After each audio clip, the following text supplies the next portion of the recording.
At the beginning of the story, a gigantic monster appeared out of nowhere and began to destroy everything. The people in the city were terrified to see this monster. They all ran for their lives. While the people were running, a young boy stood in the middle of the street and was staring at the monster. While looking at the monster, the boy feels an odd sensation in his face. When the boy looked down, he noticed that was an electric energy in his hand. The boy was hit with a mystical power. He began to scream in pain and fall into an unknown abyss. The scene shifts and we see a mysterious energy enters our protagonist's brain. The boy wakes up immediately. The energy touched his head. The boy realized that he had awakened his talent, but he did not understand why he had such unique vision. He wonders if he is hallucinating because of his awakening. 100 years ago, countless spatial rifts opened up above Earth. Fierce dimensional beasts invaded the planet and threatened humanity's survival. However, the dimensional energy also stimulated humanity's talents. A small number of humans awakened talents, and this led the way for the era of talents. After the boy woke up, his sister came to check on him. She asked him if he has finished awakening his talent. When the boy heard this, he picks up a rock that has a rune on it. The rock told the boy that the talent he awakened was a weak tier talent. The boy was disappointed to see this. He knew that a weak tier talent was not useful to him. He believed that he is screwed for the rest of his life. He throws the rock on the floor and wonders how he is going to protect his sister if he cannot become a martial warrior. His sister barges into his room and asked him how his talent evaluation went with a curious look. The boy smiles and tells his sister that his talent is excellent. His sister was very happy to hear this. With a smile on his face, the boy told his sister that he will become a powerful martial warrior and protect her. His sister jumps up in happiness and says that her big brother is the best. She told the boy to come into the living room because she has made his favorite dish to celebrate his awakening. While the girl was leaving his room, a status window appears in front of him. The status window displayed his sister's name, which is Ye, her cultivation talent, which is low tier, and her frost talent, which is low tier and unawakened. The boy was surprised to see the status window. He did not understand why it appeared before him. He reached his hand out to touch the status window. Immediately he did this. The status window displayed his information. His name is Ye Tian and his cultivation talent is weak tier. Ye Tian was shocked to see his own information. While he was staring at the status window, his sister held his hand and told him to come eat before the food get cold. The moment Ye touched her brother's hand, another status window appeared in front of him. The status window said that Ye's cultivation talent and frost talent can be copied. Ye Tian was surprised to see this. He did not understand what it meant. The system asked him if he wanted to copy his sister's talents. Ye Tian could not believe that he could copy other people's talents. He immediately realized that this ability can change his situation. Ye Tian went to the dining room to eat with his sister. He knew that his ability to copy talents is powerful, but he did not want to test it on his little sister. He decided to not copy her talent. Ye Tian knew that his sister-based talent is better than his, and when she awakens her frost talent, which is extremely rare, she will be able to dominate her opponents. After realizing that he and his sister are blessed with amazing abilities, he looks at a picture of their dead parents and tells them that they can be at ease now. Ye Tian decided to go into the city. When he arrived there, he decided to test his ability. The moment he activated his ability, the system scanned the area for talents. After activating his ability for a while, Ye Tian realized that the system's effective range of viewing someone's talent is 3 meters. After searching for a while, Ye Tian realized that the ability of the people here are all low tier. He wanted to copy a mid-tier talent.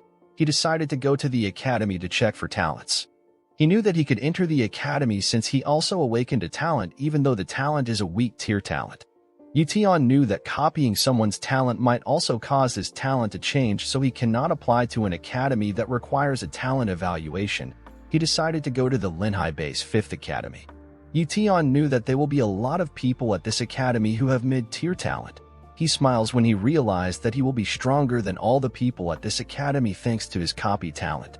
10 days later, Ye Tian went to the 3rd Martial Stadium of the Linhai Base 5th Academy. He is now a student of the academy. In class, an instructor tells the students that if they want to become martial warriors, they must first be martial apprentices, and in order to become a martial apprentice, one must first learn the body training technique.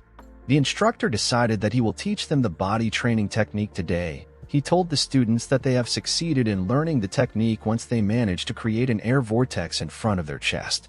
Ye Tian and his fellow students began to practice the technique. After some time, some students started fainting.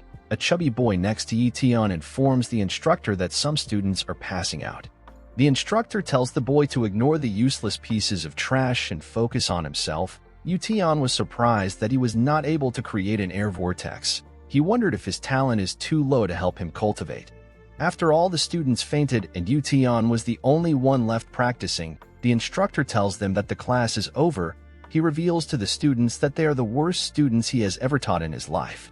With a terrifying look on his face, the instructor tells the students that they should follow in the example of Chen Dong and keep their motivations a bit higher. After the class was over, Ye Tian asked his chubby friend Zhang Bao who Chen Dong is. Zhang Bao told Ye Tian that Chen Dong is not an ordinary student. He told him that Chen Dong became a martial apprentice in half a month, and the principal took him in as his disciple. Zhang Bao brought out a paper with a signature on it. He told Ye Tian that once Chen Dong becomes as strong as their principal, his signature will probably sell for a lot of money. Ye Tian was surprised to see how calculative Zhang Bao was. While walking in the school, Ye Tian noticed that a lot of students were excited. The students were happy to see Chen Dong. The moment Chen Dong came outside, students began to ask for his autograph. Zhang Bao ran towards Chen Dong to get another autograph. Ye Tian smiled when he saw Chen Dong. He quickly activated his ability to check his talent. Chen Dong's cultivation talent was mid-tier. After seeing his talent level, Ye Tian decided to greet him. With an arrogant look on his face, Chen Dong told the students to chill out. He told them that he came to encourage everyone on behalf of the teachers. He asked them to stop asking for his autograph because he will become a laughingstock if his friends found out. After hearing what Chen Dong said, Ye Tian asked him to shake them if they cannot get his autograph. Chen Dong accepted this idea. He began to shake hands with different students and give them encouraging words. When it was finally Ye Tian's turn, he smiled in a sinister way. The moment he touched Chen Dong's hand, their hands began to glow. Chen Dong told Ye Tian to work hard. After shaking everyone, Chen Dong decided to leave. As Chen Dong was leaving, Ye Tian smiled because he had gotten his talent. At night, Ye Tian went to a cave in the mountains. In the cave, he looks at his status window. The status window told him that he has successfully copied the talent. It asked him if he would like to fuse the talent. Ye Tian wondered if the talent will be good or bad after the fusion. He was also curious about the scene he saw before he got his talent. Because he does not understand what it means, he decided to stop being curious and fuse the talent. The moment he accepted the fusion, tiny balls of light appeared around him. He began to feel pain in his chest. He grabbed his chest and started screaming. While crawling on the floor, he says that he never expected the talent fusion to be so painful. After a while, the pain began to slowly leave his body and his cultivation talent changed to mid-tier. After seeing the change in his talent, he realized that the pain he went through was worth it. A status window appeared in front of him and told him that the cool-down time for his talent is 30 days. Ye Tian immediately understood that he can copy a talent every 30 days. He could not believe how overpowered his talent was. He decided to try the body training technique that the teacher taught them. Immediately he got into position. An air vortex appeared in front of his chest. Ye Tian could not believe how easy it was for him to reach this stage. He immediately realized that his talent can make him surpass a martial warrior and become a great martial warrior. 1 month later, a monster entered the city. The scene shifts and we see a young girl and her father pass by Ye Tian. The girl asked her father what they will have for dinner. Her father said that they will eat whatever she wants. As the father and daughter walked further away from Ye Tian thinks about how he has become a martial apprentice and how he still has a long way to go before he becomes a martial warrior. The scene shifts and we see blood in the air and a lamp falls down. The monster bit the father's head off. Ye Tian turned around when he felt an odd sensation. He saw blood in the air. The little girl called out for her father while Ye Tian was completely frozen in fear. The people on the street began to run when they saw the giant wolf. Ye Tian was very surprised to see a monster for the first time. The monster grit its teeth and rushed to attack the little girl. Ye Tian noticed this, so he grabbed the girl and ran. Unfortunately, the monster was very fast. Ye Tian knew that he could not outrun it. Suddenly, a man comes from the sky while swinging a huge sword. The man aimed to behead the monster, but it was able to dodge the man's attack. The huge man wearing a red cape apologized for coming late. Ye Tian asked the man for his identity. The man told Ye Tian that people call him Captain Galewolf. He told Ye Tian that he will deal with the Silver Moon Wolf, but he wants him to take care of the little girl. Ye Tian accepted the man's offer. Immediately, Ye Tian accepted the deal. Captain Galewolf rushed to attack the monster. Captain Galewolf attacked the Silver Moon Wolf with his sword, but the monster was blocking his attack with its claws. Ye Tian covered the little girl's eyes to stop her from witnessing any violence. While fighting, Captain Galewolf was surprised by how strong the monster is. He successfully pushed it back, but the monster rushed to attack him again. Captain Galewolf already knew that the Silver Moon Wolf is a very fast monster, but he never expected it to be able to dodge his attacks. Fortunately for Captain Galewolf, his teammates arrived to help him. When the Silver Moon Wolf saw Galewolf's teammate, it tried to run away. Galewolf's teammate noticed that the wolf wanted to run away, so they signaled their captain. The Silver Moon Wolf ran towards Captain Galewolf. Thanks to this, Galewolf was able to trap and stab the monster. Galewolf's teammate asked him if the monster is dead. Galewolf was about to reply when he noticed something odd about the monster. The monster turned red and began to scream. Galewolf told his teammates that the monster is going into blood burst mode, so they all have to be careful. When his teammates heard this, they moved away from the monster. When the monster entered blood burst mode, it began to run away. Ye Tian informed Galewolf that the monster is getting away. Galewolf smiles and tells Ye Tian not to worry about it. As the monster got to the top of a building, it sees an archer who tells it that she has been waiting for it. The archer released her arrow, and it hit the Silver Moon Wolf in midair. The wolf falls in front of Ye Tian and Captain Galewolf. Galewolf told the monster that it is still too weak to fight against his team. While the team was discussing among themselves, Ye Tian noticed something on top of the monster's corpse. The system displayed the monster's blood talent, which is low tier, and its speed talent, which is novice tier. Ye Tian was surprised to see the monster's talents. While staring at the monster, he noticed that the monster was slowly getting up. Galewolf and his team were talking among themselves while the monster was doing its best to get up. When Galewolf noticed that the monster had regained its strength, he immediately alerted his teammates. He told them to watch out for the monster. The moment his teammates heard this, they moved away from the monster. After getting up, the Silver Moon Wolf screamed with all its strength to scare the people around it.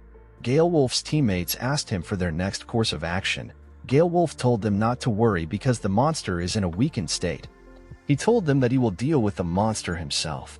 Galewolf told Ye Tian to leave the premises immediately because it is no longer safe. Ye Tian smiled when he saw the situation at hand. He believed that this situation created the perfect opportunity for him. Ye Tian ignored Galewolf's orders and ran past him. He used all his strength to hit the monster on its head. Immediately he hit the monster on its head. A status window appeared to notify him that he has successfully copied the monster's talents. He clenched his fist and jumped to the monster's back. With a menacing look on his face, he began to hit the monster mercilessly. Every time he hit the monster, a status window notified him that he has successfully copied the monster's talents.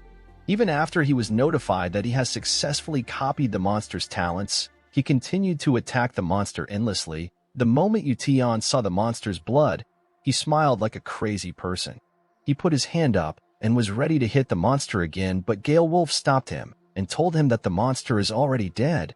Ye Tian was confused when he heard this, but he was happy that he was able to successfully copy the monster's talents. Galewolf ordered his teammates to clean the area up. He told them to pack the corpses of the Silver Moon Wolf and the dead father. He ordered his archer to take care of the little girl. After his team was done packing, he bid Ye Tian farewell and told him that he looks forward to seeing him in his squad once he becomes a martial warrior. With a bright smile on his face, Ye Tian told Galewolf that he would also like that. The scene shifts and we see Ye Tian in a public bathroom. He washed off the blood of the monster because if his sister saw this, she would be upset and scared.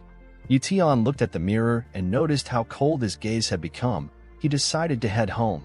When he arrived at his house, he found his sister sleeping on the couch. He was very relieved to see her. He reflects on how today is his first time seeing a monster and how it was 100 times more terrifying than what he heard in the stories. He gets Ye a blanket to cover her. When he looked at his sister's face, he realized that he has to become a martial warrior as soon as possible in order to protect her. He steps into his room with a rag in his hand. He opened his status window and sat on his bed. He wondered if the talents of a monster can be fused into the body of a human. He looks at the talents of the silver moon wolf with determination in his eyes. He knows that fusing the talents of a monster can be more painful than his previous fusion, and it might even be life-threatening, but he decided to do it anyway because he wants to become stronger in order to protect the people who are important to him.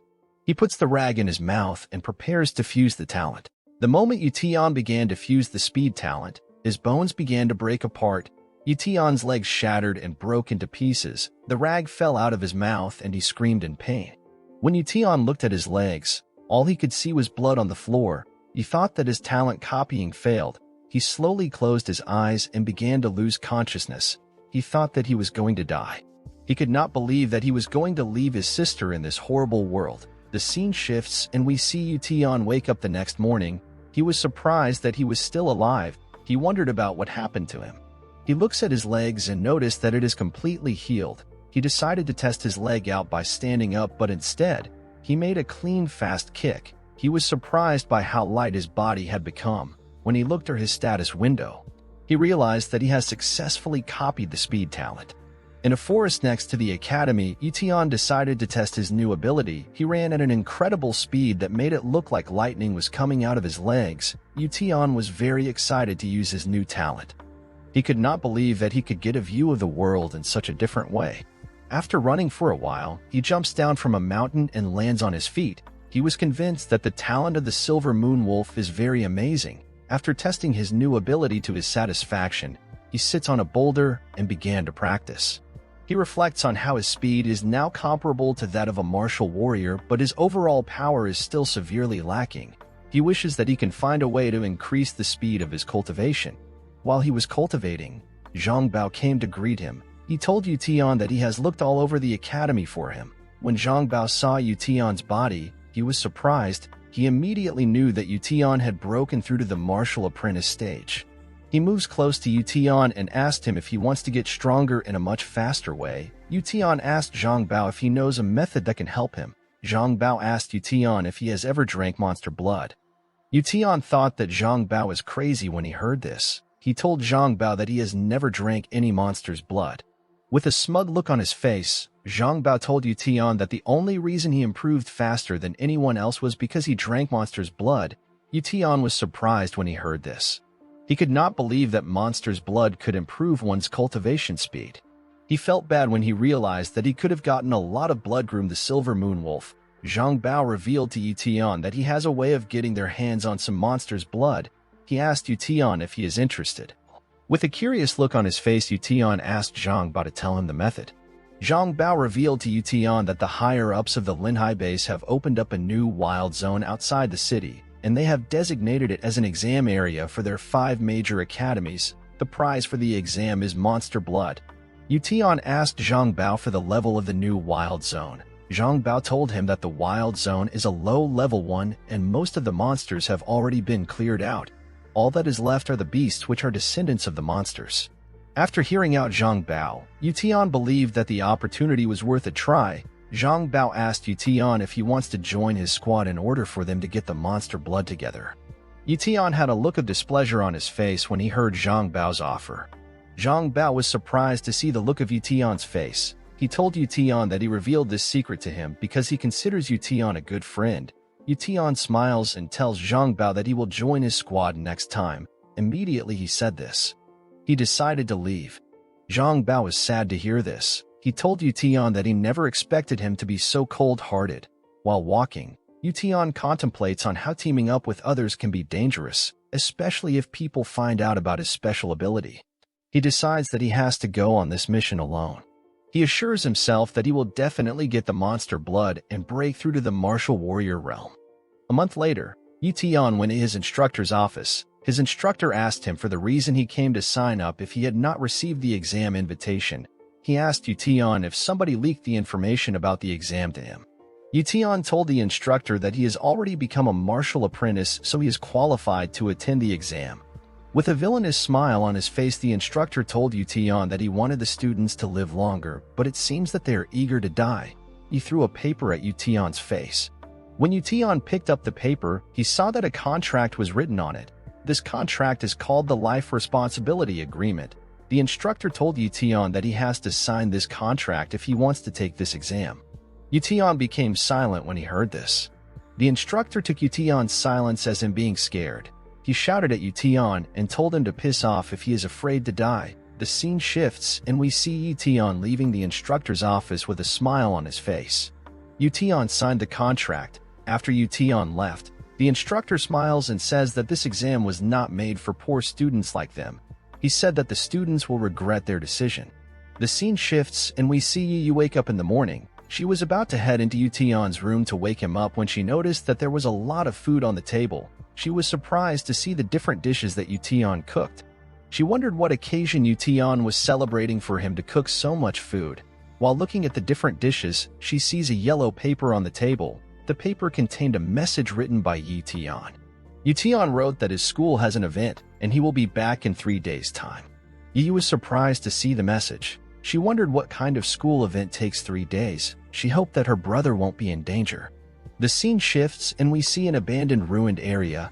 Countless martial artists gathered in this area. At the 5th Academy section, Ye Tian and Zhang Bao stood together. Ye Tian was very surprised to see so much martial artists in one place. Zhang Bao told Ye Tian that everyone here is from the 5 major academies. A young boy standing next to a huge man smiles when he sees the people from the 5th Academy. He says that he did not expect trash from a garbage academy to attend the exam. The huge man, who happens to be the boy's bodyguard, smiles in a sinister way and tells the boy that people are allowed to hunt beasts and other humans during the exam.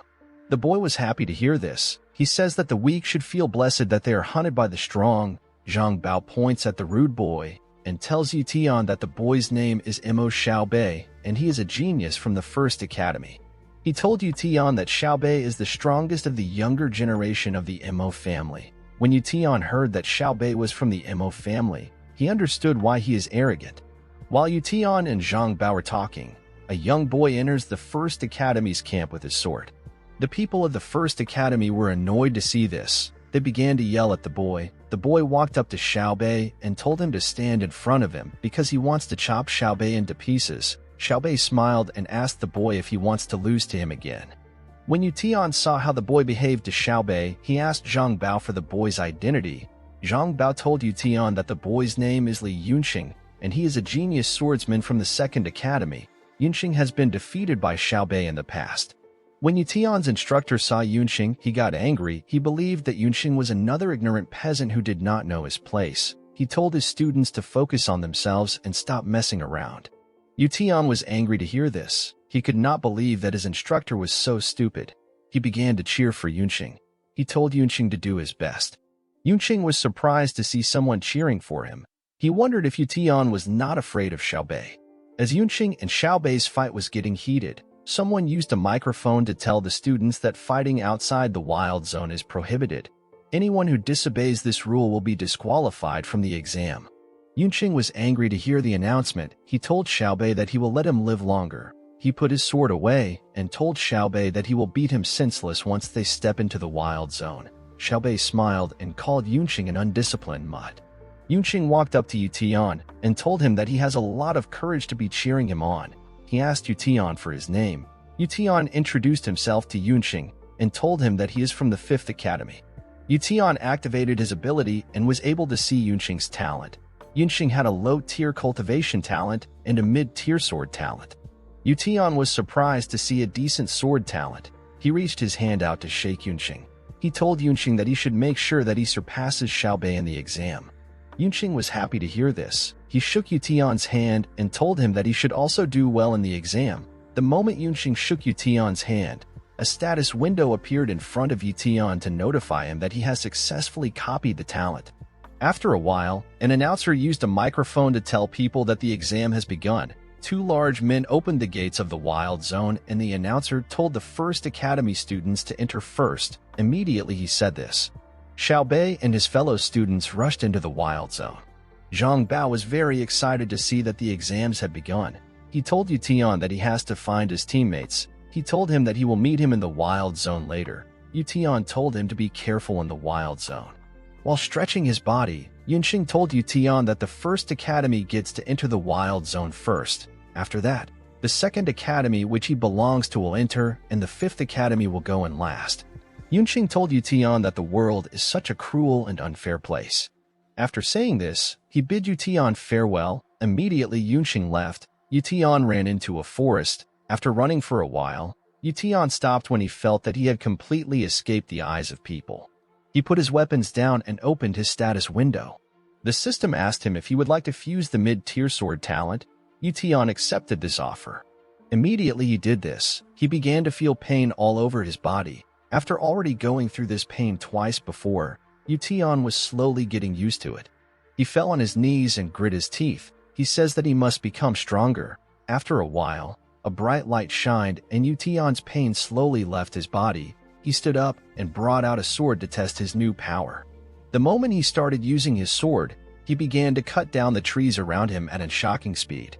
After Ye Tian had tested his new talent, he decided to head back to the camp. The moment he reached the camp, the 5th Academy students were asked to enter the wild zone. The moment Ye Tian stepped into the wild zone, a giant snake began to stalk him. After walking for a while, Ye Tian sensed the presence of an entity at his back. As the beast got ready to devour Ye Tian, he brought out his sword and got in position. He attacked the beast head-on. Thanks to his sword talent, he cut the beast into two. After killing the monster, he stood on its neck and removed its eyes. After gouging out the beast's eyes, Ye Tian said that the beasts in this place are unexpectedly weak. He knows that he has to continue to kill this weak beast because of the rules which states that the more beasts you kill, the higher your rank will be. Ye Tian wonders about how many points he will need to achieve first place. The first place of the exam will get 3 mid-tier beast blood and 100,000 yuan. The second place will get 1 mid-tier beast blood and 100,000 yuan. The third place will receive 3 low-tier beast blood and 50,000 yuan. All the people from 4th to the 10th positions will receive 1 low-tier beast blood. Ye Tian was sad when he realized that he has such a long way to go before he can achieve first place. He decided to leave his current hunting area to check for more beasts. While he was running at full speed, he hears someone scream for help. He stops running when he heard the person and went to check what was happening. He saw someone who was surrounded by different beasts. When Ye Tian looked at the face of the person in danger, he immediately realized that the person is Zhang Bao. While shaking in fear, Zhang Bao says that he does not want to die yet when he has not even gotten married. One of the beasts that surrounded him decided to attack him. The moment the beast jumped, Zhang Bao immediately dropped his weapon and ran. After seeing the situation at hand, Ye Tian immediately brought out his arrow and shot it at the beast.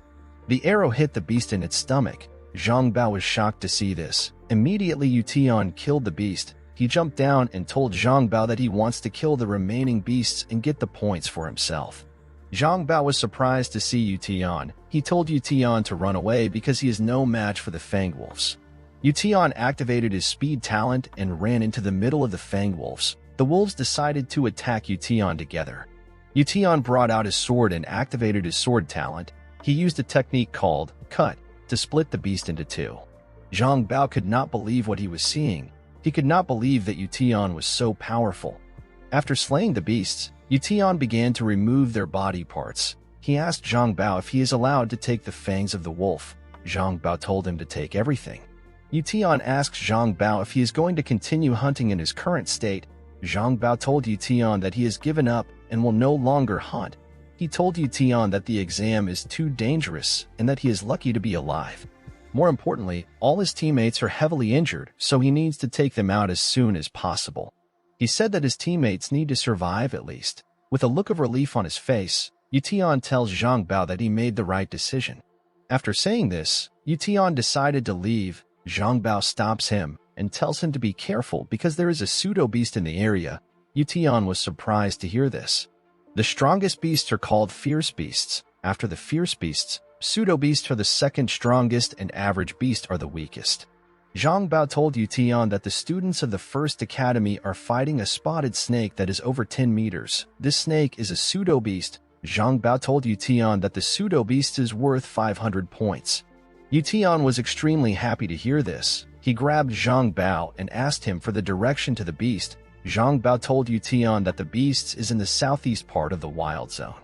The southeastern part had an ominous energy around it, but Ye Tian ignored it and rushed towards the beast. He believed that he will be first place if he gets 500 points. After running for a while, he immediately stopped himself when he saw something unusual. He saw the dead bodies of different students on the ground. Thanks to their uniform, he could tell that the students belonged to the First Academy. While looking at the students, he hears an explosion from a place close to him. He could immediately tell that this was the location he was looking for. He ran towards the site of the explosion. When he arrived there, he was surprised to see how huge a pseudo-beast was. Xiaobei was leading the students of the First Academy to attack the giant snake. He told them to use everything in their arsenal to slay the beast because only he can claim the 500 points. All the students followed Xiaobei's order. Xiaobei's bodyguard also attacked the beast. He informed Xiaobei that the beast is running out of stamina and now would be the perfect time to defeat it. When Xiaobei heard what his bodyguard said, he immediately rushed to attack the giant snake. He jumped up and stabbed the beast in its head. He smiled when he heard the beast scream in pain. He became certain that he can kill the beast. The beast used its horn to push Xiaobei away. Xiaobei got thrown to a building. While on the ground, Xiaobei smiles because he was now certain that the beast is going to die. He said that the 500 points are now his. The beast rolled around in pain until it finally gave up and fell down. Ye Tian was annoyed to see this. He could not believe that the beast actually got killed. He regretted the fact that he came late. Xiaobei moved the boulders around him and went to meet his classmates. His bodyguard and classmates congratulated him for killing the snake. Xiaobei laughs and says that he will be getting first place just as he deserves. Immediately Xiaobei said this. The snake opened its eyes and got up. Its body became purple and it released a frightening roar. It beat up all the students that were close to it. When Xiaobei saw how the snake behaved, he immediately knew that the beast had entered its blood burst mode. After pushing the students that were around it, the beast ran away. Xiaobei told the beaten students to get up and chase after the beast. He informed them that the beast is no longer a pseudo-beast. It is now a full-fledged monster. The students of the First Academy were terrified to hear this. They asked Xiaobei if it is smart for them to be chasing after a monster. Xiaobei told the students that they have to chase the monster because it is now worth 1,000 points. The students were shocked to hear this. They immediately ran after monster because they did not want anyone to steal the opportunity from them. Xiaobei knows that the attacks and the beatings the monster received from the students of his academy has made the monster weak and vulnerable. He was certain that he and his classmates have to reach the monster first before anyone else. Otherwise, all their efforts would be in vain. Ye Tian was very happy with the current situation. He could not believe that the monster was still alive, and it is now worth 1,000 points. Fortunately for him, he has a speed talent which makes him faster than anyone else. He got into position and activated his talent's maximum power. Immediately he did this. He ran at an insane speed. After running for a while, he began to slow down when he realized that he was ahead of the First Academy students. He saw a trail of purple blood on the floor. After following the trail of blood, Ye Tian arrived at an abandoned store. He smiled when he realized that he was the first person to arrive here. He became certain that he will be getting the 1,000 points. When Ye Tian stepped into the store, the first thing he noticed was that the snake's stench is very strong. This made him certain that the snake was here. While looking around, he saw something very shocking. He saw the snake taking some drops of water. He did not know what kind of water this was, but he was certain that it is not a normal liquid. He brought out his sword and decided to worry about the water after he has killed the monster and obtained his 1,000 points. He rushed to attack the monster while it was distracted. Unfortunately for him, the monster noticed his presence. It immediately closed the gap between itself and Ye Tian. Ye Tian was surprised by how fast the monster was. The monster used its hand to attack Ye Tian. Ye Tian was able to avoid the attack, but his sword fell from his hand. While in midair, Ye Tian brings out his bow and 2 arrows and shot it at the monster. The arrow hit the monster in its eyes and made it blind. After landing on the ground, Ye Tian picked up his sword and rushed to attack the monster. He jumped on the monster's hand and stabbed it. The monster screamed in pain when it got stabbed. Ye Tian pushed his sword into the monster's skin. Due to the fact that the snake's skin was very strong, Ye Tian's hands and sword were shaking. Ye Tian screamed to boost his strength and began to cut the monster's hand into 2. He made countless cuts in the monster's body until it lost consciousness. After wiggling for a while, the monster lost its strength and died. Ye Tian was relieved to see this. He knew that he would not have been able to kill the monster if the students of the First Academy had not weakened it. He looks around and noticed that the mysterious liquid the snake was drinking was still dripping. He decided to get the liquid for himself because if it is something that a monster is after, then it must be a treasure. He brought out a bottle to get some of the liquid. He stepped on the monster's head and removed its eyeball to serve as proof of kill. The blood from the heart of a monster is extremely valuable, so Ye Tian cut the heart and drained some of the monster's blood. After acquiring the blood he wanted and getting some of the mysterious liquid, he decided to cut the stone that was producing the liquid because he did not know what it is and he did not want Xiaobei to acquire the stone. After calculating the amount of points he acquired, Ye Tian was certain that he will be first place in the exam. After packing all his items up, he decided to leave this place. After Ye Tian left, Xiaobei and the students of the First Academy arrived at the abandoned mall. Unfortunately for them, the monster was already dead. When the students looked around, they noticed that the blood in the heart of the monster has already been taken. Xiaobei's bodyguard revealed to Xiaobei that all that is valuable in the monster's body has been taken and only the corpse is left. With a look of anger in his face, Xiaobei says that he will destroy the person who stole his 1,000 points from him. The scene shifts and we see Ye Tian at the top of the abandoned mall. He was waiting for the students of the First Academy to leave the mall when the students of the academy came out of the mall. Xiaobei's bodyguard asked him about what he is going to do about the person who stole his points. Xiaobei asked his bodyguard to thoroughly search every single person he sees. He said that he will definitely find the person who did this to him. After hearing what Xiaobei said, Ye Tian decided that he has to stay hidden for a while. After the students of the First Academy left, Ye Tian activated his speed talent and ran away from the mall. While running, Ye Tian realized that the students of the First Academy will eventually find out that he was the one who killed the monster because everyone will know his name when he submits the monster parts to the exam committee. He decided to focus on cultivating and improving his strength. After running for a while, he found a spot that was secluded from the hunting area. He decided to cultivate there. After settling down, Ye Tian brought out the blood of the monster. He wondered how powerful he would become after drinking the monster's blood. When he drank the blood of the monster, he could not believe how disgusting it tasted. He forced himself to finish the blood because he wanted to become strong enough to protect his sister. The scene shifts, and we see Ye Yu in class wondering how her brother is. The scene shifts back to Ye Tian, and we see him cultivating. Ye Tian was surprised by how the monster's blood increased his cultivation speed by 4 times. After seeing how fast he was cultivating, Ye Tian understood why Chen Dong and the other students were improving at a fast rate. He realized that one needs to have other resources apart from talent when cultivating. Thanks to the fact that he had acquired a lot of resources, he decided to cultivate to the best of his abilities with the 2.5 days he had left. 3 days later, the students gathered around to submit the parts of the beasts they hunted. Some students were able to acquire 23 points while others were not able to acquire any points at all. Li Yunqing arrived at the location with a green bag that contained a lot of beast body parts. He told the teacher to calculate the points for him. The teacher told Yunqing that he has acquired 195 points. The other students were amazed when they heard this. Immediately, Yunqing submitted his beast parts. Xiaobei arrived with his bodyguard and 2 girls by his side.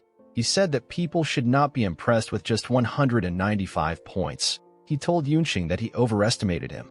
He told him that he cannot challenge him when he does not even have up to 200 points. Yunqing was annoyed to hear this. Xiaobei walked up to the teacher and poured the materials he acquired on her table. He asked the teacher to calculate the points for him. The teacher was very surprised to see the amount of materials Xiaobei acquired. She said that Xiaobei had 427 points. The other students were shocked to hear this. They could not believe that it was possible for someone to get 427 points. Yunqing told Xiaobei that he must have stolen the points from other people. Xiaobei did not deny this claim. He told Yunqing that he stole from those people with his abilities. When Yunqing heard this, he called Xiaobei a scum. The 2 girls next to Xiaobei congratulated him on acquiring 427 points. They told him that he will definitely be first place. Xiaobei told them that he cannot be first place because the first place will have over 1,000 points. The students were shocked when they heard this. They did not believe that it was possible for someone to acquire over 1,000 points. Ye Tian's instructor walked up to the exam attendant and told her that all the students who are still alive are already out of the wild zone. The attendant accepted this fact. She said that anyone who has not come out of the wild zone is probably already dead. With a sinister smile on his face, Ye Tian's instructor told the attendant that Xiaobei is the first place in this exam. Immediately he said this, the students noticed that one more student was returning from the wild zone. They informed Ye Tian's instructor. The instructor was shocked to hear this. Unsurprisingly, the student is Ye Tian. Immediately he arrived, Ye Tian submitted all the materials he acquired. The exam attendant was surprised to see the eyeball of a monster. She told Ye Tian that he has acquired 1,163 points. She congratulated him in achieving first position. The committee gave him 3 monster blood and 100,000 yuan in cash as his reward. Zhang Bao began to cheer for Ye Tian when he saw him win first place. Yunqing was surprised to see this. He wondered how Ye Tian was able to reach first place. Xiaobei was happy to see the thief who stole his prize from him. He ordered his bodyguard to run a background check on Ye Tian and find out everything about him. Zhang Bao told his friends that Ye Tian has proved that the 5th Academy is one of the best by taking first place. The other students of the academy were surprised that Ye Tian was actually first place. They wondered how he was able to do such a thing. Zhang Bao saw his instructor's expression and asked him about why he does not look happy. He told the instructor that Ye Tian has brought glory to their academy. The instructor called Zhang Bao an ignorant brat when he heard this. With a villainous smile on his face, he told Zhang Bao that Ye Tian has angered and offended the powerful Mo family. He revealed to Zhang Bao that Ye Tian will soon be dead. Zhang Bao became worried when he heard what the instructor said. He wondered about what was going to happen to Ye Tian. After all the winners had received their awards, the top 3 participants were asked to take a picture together. Xiaobei told Ye Tian that he has a lot of courage for him to steal his prey. Ye Tian smiled and ignored him. Yunqing told Xiaobei to not forget what he told him earlier. Xiaobei asked Yunqing to tell him what he said earlier. Yunqing reminded Xiaobei that Ye Tian is just like him, and he stole the points with his own skill. Xiaobei laughed when he heard this. He asked Yunqing for who he thinks is stronger between him and Ye Tian. Ye Tian walked up to Xiaobei and told him that they have to fight to decide who is stronger between them. Xiaobei was surprised to see someone challenge him. He found it interesting. Ye Tian stood up to Xiaobei because he knew that once people like Xiaobei target others, they will never let the person go. He decided that he has to become much stronger so Xiaobei will not dream of challenging him. After the practical exam was over, the students were sent home. When Ye Tian arrived at his house, Yi Yu ran into his arms. She told him that she missed him. She asked him why the school trip took so long. She checked his entire body to see if he sustained any injury. Ye Tian told her that he is fine. With a smile on his face, he told her that he brought some gifts for her. Ye Tian showed her the money and the prizes he received. Yi Yu was very excited to see the money. She told Ye Tian that he finally has enough money for him to get married. Ye Tian told her to stop saying nonsense. He told her that the money is for her tuition and their daily expenses. Yi Yu was very happy to hear this. She believed that they can now eat meat every day. She picked up the bottle that contained the mysterious liquid and asked Ye Tian for its contents. Ye Tian told her that he does not know what it is. He told her that he bought a book called the Illustrated Book of Treasures to find out what it is. Yi Yu was curious about the information contained in the book. She moved near her brother to read it. After scanning the book, Ye Tian finally found the name of the stone. The stone that produced the mysterious liquid is called the Terracore Elixir. The liquid from the Terracore Elixir can improve the cultivation talent of an individual upon consumption. The liquid can only improve the cultivation talent of those with mid-tier cultivation talent and below, while the stone can be used to increase high cultivation talents and above. Ye Tian realized that the giant snake was able to regain some of its strength thanks to the elixir. He could not believe that he found such an amazing item. Yi Yu gave her brother the elixir after understanding its value. She told him that the elixir will be more useful to him. Ye Tian told his sister that the elixir is not useful to him because he already has a mid-tier cultivation talent. With a smile on his face, he told his sister that she will be the one to drink the elixir. Yi Yu was shocked to hear this. Yi Yu could not believe that her brother wanted to give her the elixir. She reminded her brother that she has not awakened her talent. She told her brother that the elixir would be wasted on her. While Yi Yu was staring at the elixir, Ye Tian looked at her status window. According to Yi Yu's status window, Yu had a low cultivation talent and a frost talent that was of a novice tier. Yu's frost talent was unawakened.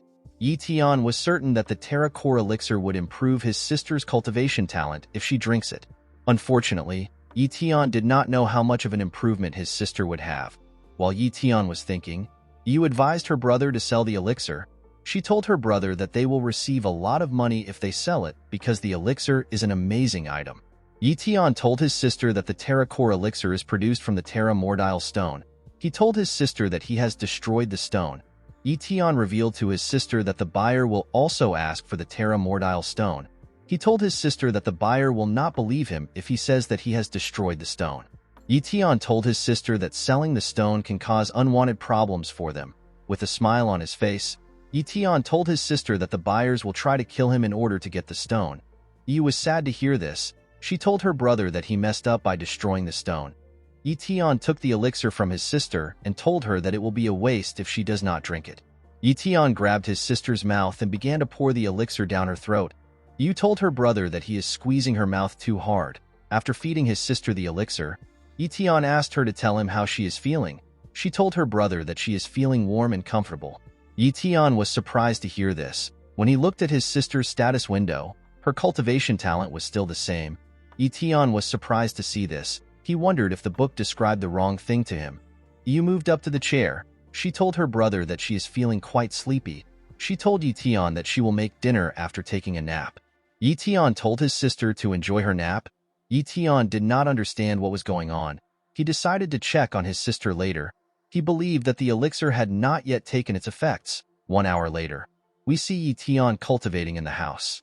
While Ye Tian was cultivating, he feels a powerful talent aura in his house. When Ye Tian turned around, he looked at his sister's status window. Ye Tian was surprised to see that Yu's cultivation talent has increased into a mid-tier cultivation talent. He could not believe that his sister's talent increased by 2 tiers. Due to the fact that his sister now had a mid-tier cultivation talent and a frost talent, Ye Tian was certain that his sister will become a powerful martial warrior in the future. Ye Tian covered his sister's body with a cloth.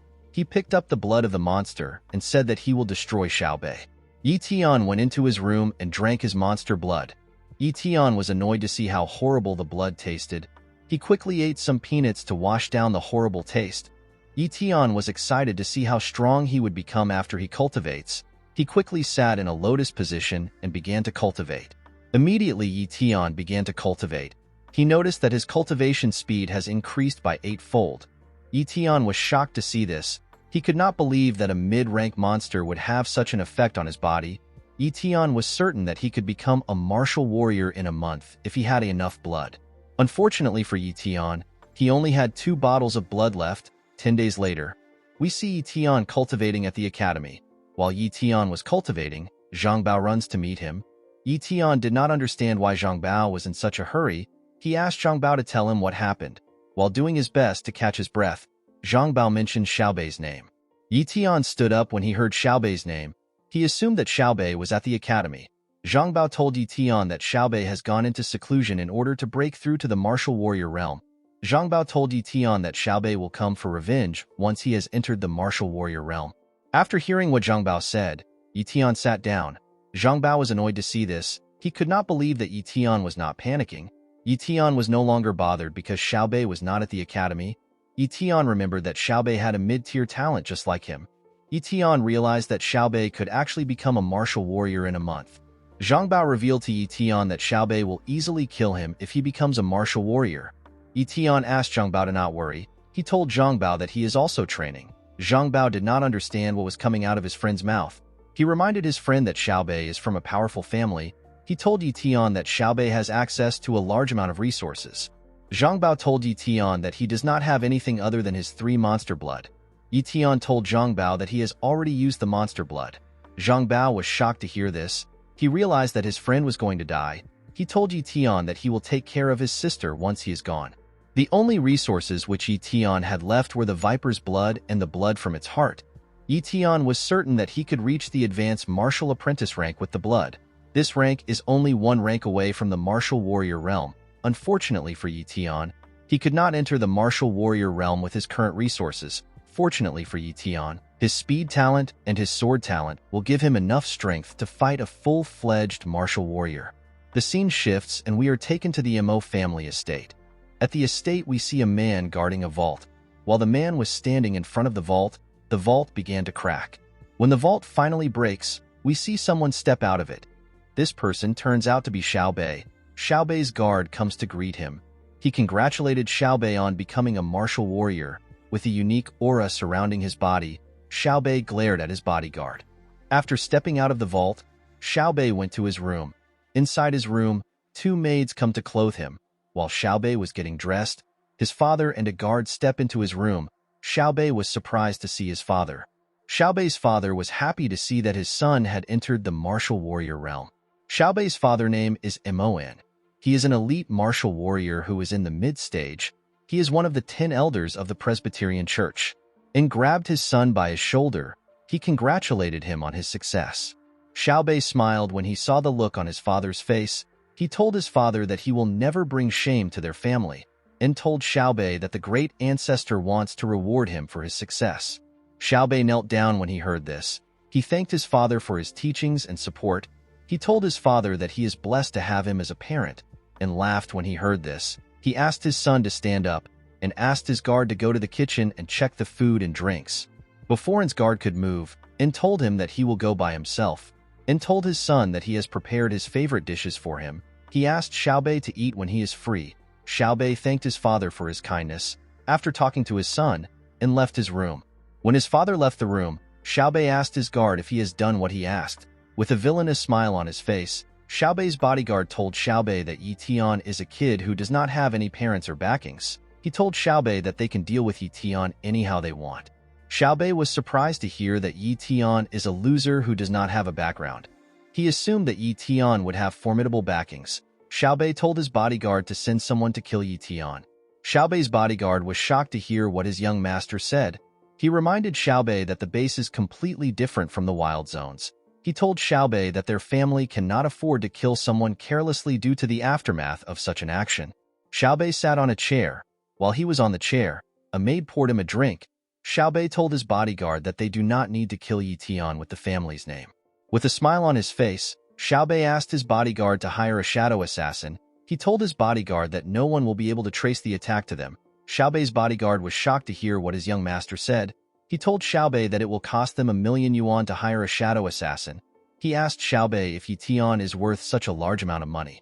Xiao Bei was disappointed in his bodyguard when he heard this. He realized that his bodyguard still had the mentality of a peasant. Xiao Bei told his bodyguard that there are a few powerful families in Linhai base and the other citizens are like subjects of enslavement. He asked his bodyguard if he knows the reason why there are no other powerful people in the base. With a villainous smile on his face, Xiao Bei told his bodyguard that powerful families always kill any prodigy that appears among the peasants. Immediately Xiao Bei said this. He broke his glass cup. Xiao Bei's bodyguard was shocked to hear this. He realized that the 5th Academy was created to kill any peasant that tries to become strong. With a creepy smile on his face, Xiao Bei told his bodyguard that it is simply how the world works. He told his bodyguard that the strong must prey on the weak. The scene shifts and we see Ye Tian practicing his sword arts at the academy. Ye Tian used his sword to crush a boulder. After practicing for a while, Ye Tian decided to stop training. He realized that it was about to rain. He decided to head home. As Ye Tian was walking through the streets, he noticed a status window on a pole. Ye Tian did not understand what was going on. He was certain that there was no one there. When Ye Tian looked at the status window, he saw that the person's name is Li Siyuan. Li Siyuan has a low-tier cultivation talent and a novice-tier shadow talent. While Ye Tian was looking at the status window, something rushed towards him. As the thing got closer to Ye Tian felt its presence. Ye Tian quickly brought out his sword and used it to block a man's attack. Ye Tian quickly moved back to place a gap between himself and the man. He asked the man for his identity. With a smile on his face, the man told Ye Tian that he is the one who will kill him. Ye Tian was surprised to see the assassin. He quickly realized that Xiao Bei was the one who sent the assassin. Ye Tian did not understand why Xiao Bei would send an assassin when he is already a martial warrior. Ye Tian could not comprehend why Xiao Bei would use such an underhand method. While Ye Tian was thinking, Li Siyuan appeared at his back. Li Siyuan tried to attack Ye Tian with his sword. Ye Tian quickly sensed Li Siyuan's presence. He used his sword to block the attack. Immediately, Ye Tian blocked his attack. Li Siyuan disappeared in the air. Ye Tian was surprised to see this. He realized that the shadow talent allows its user to be invisible. While Ye Tian was looking up, Li Siyuan appeared at his back. He tried to use his sword to cut Ye Tian's neck. Fortunately for Ye Tian, he was fast enough to react. He dodged Li Siyuan's attack by jumping on a building. Li Siyuan was annoyed to see this. He did not understand why a martial apprentice was so fast. Ye Tian decided to attack Li Siyuan. He jumped from the building and rushed to attack Li Siyuan. When Ye Tian got close to Li Siyuan, he swung his sword. Immediately, Ye Tian swung his sword. Li Siyuan used his shadow talent to turn invisible. Ye Tian's attack hit a building instead of Li Siyuan. Li Siyuan's talent would be dangerous against an ordinary person. Unfortunately for him, Ye Tian was not an ordinary person. Ye Tian saw Li Siyuan's status window in the air. Ye Tian sent a slash in the air after finding Li Siyuan's location. This attack hit Li Siyuan in his chest. Li Siyuan spat out some blood and fell to the ground. Li Siyuan did not understand what was going on. He was certain that even an elite martial warrior cannot see through his talent. He asked Ye Tian to tell him how he found him. Ye Tian walked up to Li Siyuan. He told Li Siyuan to tell him the person who sent him. Li Siyuan picked up his sword. He told Ye Tian that he will tell him what he wants to know once he is dead. Immediately, Li Siyuan said this. He rushed to attack Ye Tian. Li Siyuan attacked Ye Tian with a technique called Shadow Blade. Ye Tian dodged the attack by jumping. When Ye Tian landed on the ground, he rushed to attack Li Siyuan. Ye Tian stabbed Li Siyuan from behind. With a terrifying look in his eyes, Ye Tian asked Li Siyuan to tell him the name of the person who hired him. Li Siyuan laughed when he heard this. He told Ye Tian that he is the strongest martial apprentice he has ever faced. He told Ye Tian that Mo Xiaobei sent him. Immediately he said this. Li Siyuan fell on the ground and died. Ye Tian was annoyed to hear Xiaobei's name. Ye Tian bent down and placed his hand on Li Siyuan's body. Immediately he did this. A status window appeared in front of him. The status window told Ye Tian that he has successfully copied the shadow talent. With a serious look on his face, Ye Tian said that he now has a shadow talent. In the next scene, we see Ye Tian burying Li Siyuan's body. After burying Li Siyuan's body, Ye Tian knelt down. Ye Tian said that a human should not feel contented with being blown around by the wind and rain. He said that a human should not be treated like a fallen leaf. As the heavy rain poured, Ye Tian grabbed a leaf. He promised himself that he would live like a man in this world. He assured himself that he would become the rain and the wind, but he would never become a fallen leaf. The scene shifts and we see Ye Tian taking a hot shower at home. After taking a shower, Ye Tian put on some clothes and sat on his couch. After sitting down, Ye Tian looked at everything he acquired from Li Siyuan. Ye Tian was certain that Li Siyuan blades were primordial weapons. Ye Tian decided to keep the weapons because his sword was already ruined in the fight. Ye Tian found some cards on Li Siyuan's body. The gold card are worth 1,000,000 yuan and the silver cards are worth 100,000 yuan. After counting the cards, Ye Tian realized that he had obtained 3.5 million yuan. Ye Tian realized that this was the money Xiaobei paid for his life. He decided to enjoy the money without any guilt. Ye Tian found a book among Li Siyuan's belongings. When he opened the book, Ye Tian realized that the book is a skill book that contains a skill called Shadow Blade. This is a bronze rank blade skill. Skills in this world have different rankings. The lowest is iron rank, the next is bronze rank, then silver rank and gold rank is the highest rank. Ye Tian was excited to find a blade skill because it was what he lacked. Blade skill allows one to unleash their blade talent fully. Ye Tian ran inside his room. He wanted to start learning the skill. When Ye Tian sat on his bed, he heard lightning strike. Immediately this happened. Ye Tian realized that something was odd. He realized that his sister has not yet returned from school. Ye Tian was certain that Xiaobei knew everything about him for him to send an assassin. He realized that his sister was in danger of being assassinated. Ye Tian opened his window and jumped outside. When he got outside, Ye Tian began to run and jump over some buildings. As Ye Tian ran at his full speed, he prayed that his sister would be all right. After running for a while, Ye Tian lands in an alley next to Yiyu's school. Ye Tian stepped out of the alley and began to look around. Ye Tian knew that Yiyu went to an ordinary school. He believed that people with talent would not come to the school to kill a student. Although Ye Tian knew this, he was not certain if Xiaobei would care about such a thing. While Ye Tian was thinking, someone points an umbrella at his back and tells him not to move. Ye Tian used his speed to move behind the person. He asked the person to not move. Yu took off her raincoat and told her brother that she is just joking with him. Ye Tian was surprised to see his sister. He asked her to tell him the reason why she is late today. Yu told her brother that she is in charge of upkeep duty today. She told Ye Tian that she was cleaning up the classrooms. Yu noticed that her brother was dressed odd. She asked her brother to tell her why he came outside without an umbrella or any shoes. Ye Tian told his sister that he forgot the umbrella and his shoes because he was rushing.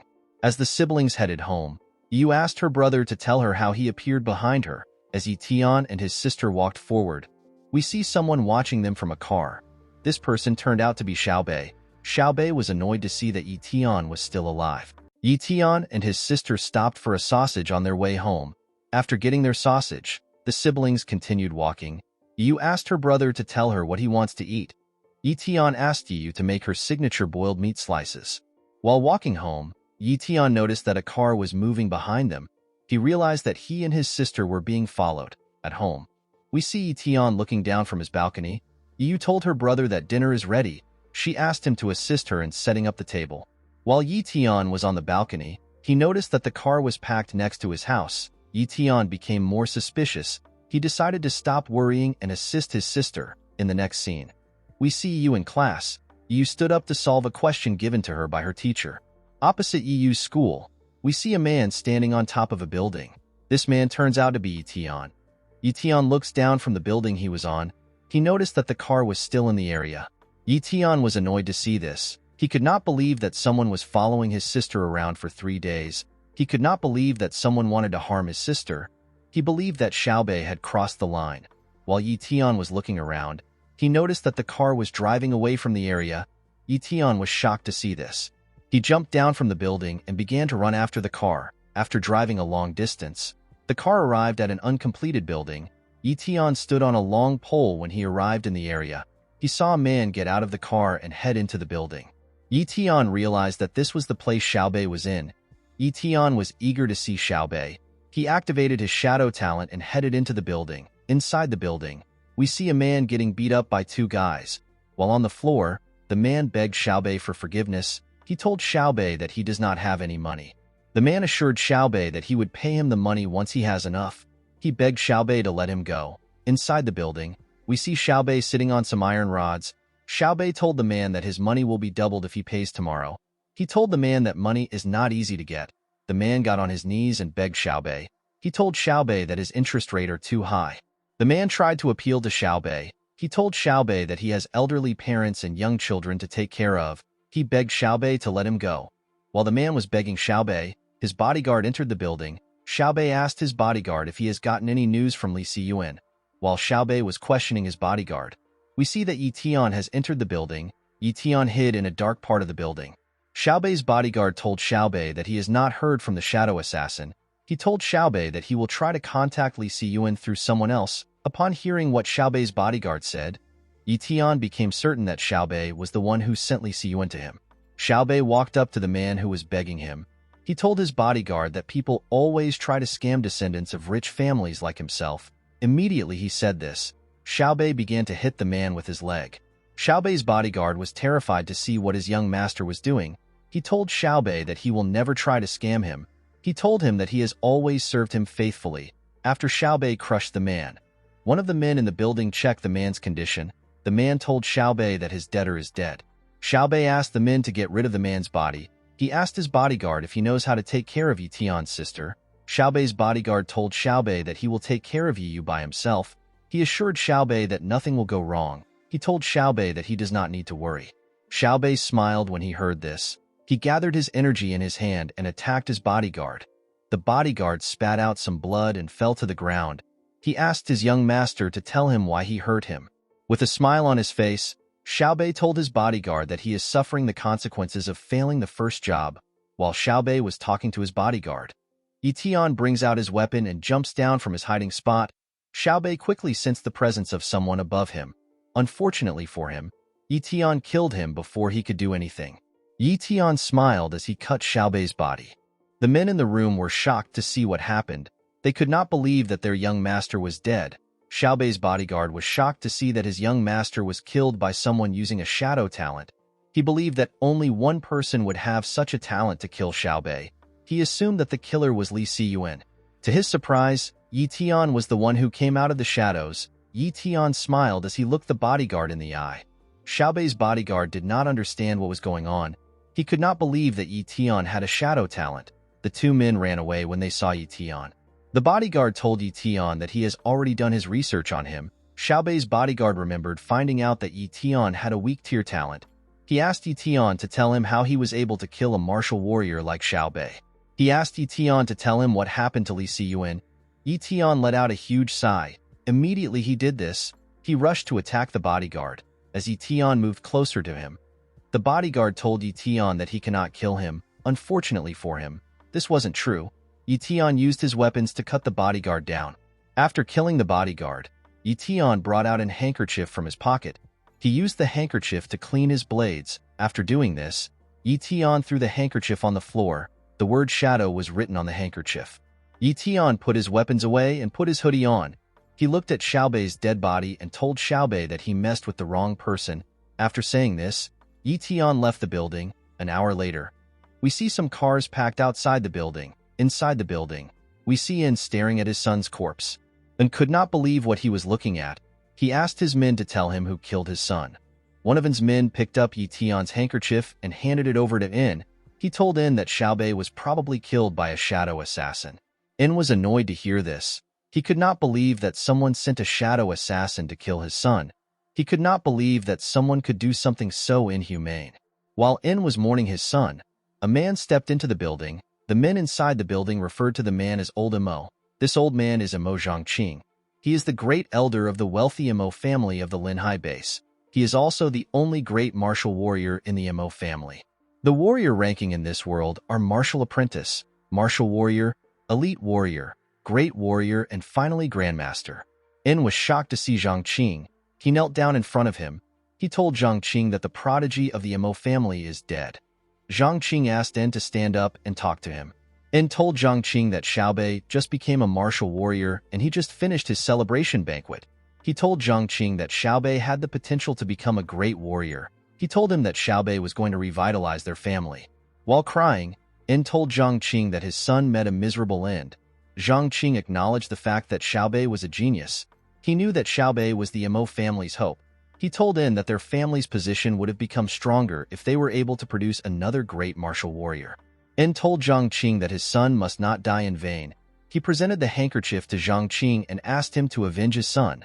Zhongqing took the handkerchief. When he saw the logo on the handkerchief, he believed that Xiaobei was killed by a shadow assassin. While thinking, Zhongqing realizes something. Zhongqing stepped outside of the building. He was certain that the person who employed the assassin is one of the families that has a grudge with them. When Zhongqing lifted the handkerchief against the moonlight, he saw a tiny logo next to the shadow sign. Zhongqing believed that the assassin was hired by the Iron Fang. The scene shifts and we see Ye Tian talking to Zhang Bao. Zhang Bao told Ye Tian that the Iron Fang base is much stronger than the Linhai base. He told Ye Tian that Zhongqing suspects that some families in the Linhai base are secretly colluding with the Iron Fang base. Zhang Bao revealed to Ye Tian that the Iron base is trying to kill off the younger generations of elites and swallow the Linhai base. He told Ye Tian that Xiaobei was killed after breaking into the martial warrior realm. He told Ye Tian that Xiaobei's head was cut off. Ye Tian did not know how to react when he heard this. He was very happy to see that no one suspects him. Zhang Bao told Ye Tian that he is very lucky. He told Ye Tian that Xiaobei would have tried to kill him if he was not killed. After leaving Zhang Bao, Ye Tian contemplates on how his actions saved him. Ye Tian purposely left the handkerchief at the scene in order to draw the Imo family's attention on somewhere else. Ye Tian was surprised to find out that Zhongqing found the symbol of the Iron Fang base on the handkerchief. Ye Tian believed that Zhongqing wants to use the handkerchief as an excuse to stir up conflicts between the two bases. The next day, we see Ye Tian wake up at 4 a.m. After taking his bath, Ye Tian put on his clothes. He packed a bag and was about to leave his house. While Ye Tian was tying his shoelaces, Yu came to meet him. Ye Tian was surprised to see that his sister actually woke up. Yu asked her brother to tell her where he is going to so early in the morning. Ye Tian told his sister that he wants to go to the wild zone to train. He told his sister that he has to increase his strength as fast as possible. Yu was surprised to hear this. She remembered that her brother had just returned from a trip a few days ago. She realized that Ye Tian was going alone just like last time. Yu became worried. She asked her brother if he cannot go with some friends. Ye Tian told his sister not to worry about him. He asked her to wait for him at home. Yu ran to hug her brother when she heard this. She asked Ye Tian to come back early. Ye Tian told her that he will definitely come back. The scene shifts and we see Ye Tian running in the wild zone. After running for a while, Ye Tian stops to check out the area he was in. Ye Tian heard that there are high-level monsters in the area. Ye Tian knew that he could not fight any high-level monsters with his strength. He decided to only fight lower-level monsters. With a smile on his face, Ye Tian said that he will become a martial warrior in this place. Immediately he said this, the ground began to shake. Ye Tian assumed it was an earthquake. After looking around, Ye Tian realized that two monsters were fighting. The monster which looked like a cow was crushing a centipede-like monster. The stronger monster is called an armored ox. It is a monster with a low-tier defense talent and a weak-tier bloodline talent. After the armored ox had defeated its opponent, it noticed Ye Tian. The monster ran towards Ye Tian. Ye Tian put his bag down and rushed to attack the monster. When he got close to the monster, he brought out his primordial weapons. Ye Tian spun in the air and attacked the ox with a crazy momentum. Unfortunately for Ye Tian, the monster blocked the attack with its shield. Ye Tian was surprised to see how strong the monster's defense ability was. The monster screamed and pushed Ye Tian back with its roar. Ye Tian got thrown into a boulder. He stood up and smiled. He was happy to see that he came upon a good talent. He told the ox that he will make the talent his. Immediately he said this. Ye Tian rushed to attack the monster. Ye Tian moved close to the monster and ran up its body. Ye Tian knew that the most fragile part of every living being is their eyes. He took a position while he was in the air and rushed to attack the ox's eye. Unfortunately for Ye Tian, the ox had a shield around its eyes. Ye Tian was surprised to see how strong the shield was. He could not believe that he was not able to break through it. Ye Tian began to slash the shield with all his strength. While he was hitting the barrier, one of his blade began to crack. Ye Tian was surprised to see this. He could not believe that a low-tier defense talent could be so strong. While Ye Tian was hitting the barrier, his blade broke. Ye Tian was shocked to see this. He did not know what to do. While Ye Tian was looking at his blade, the ox landed a punch on him.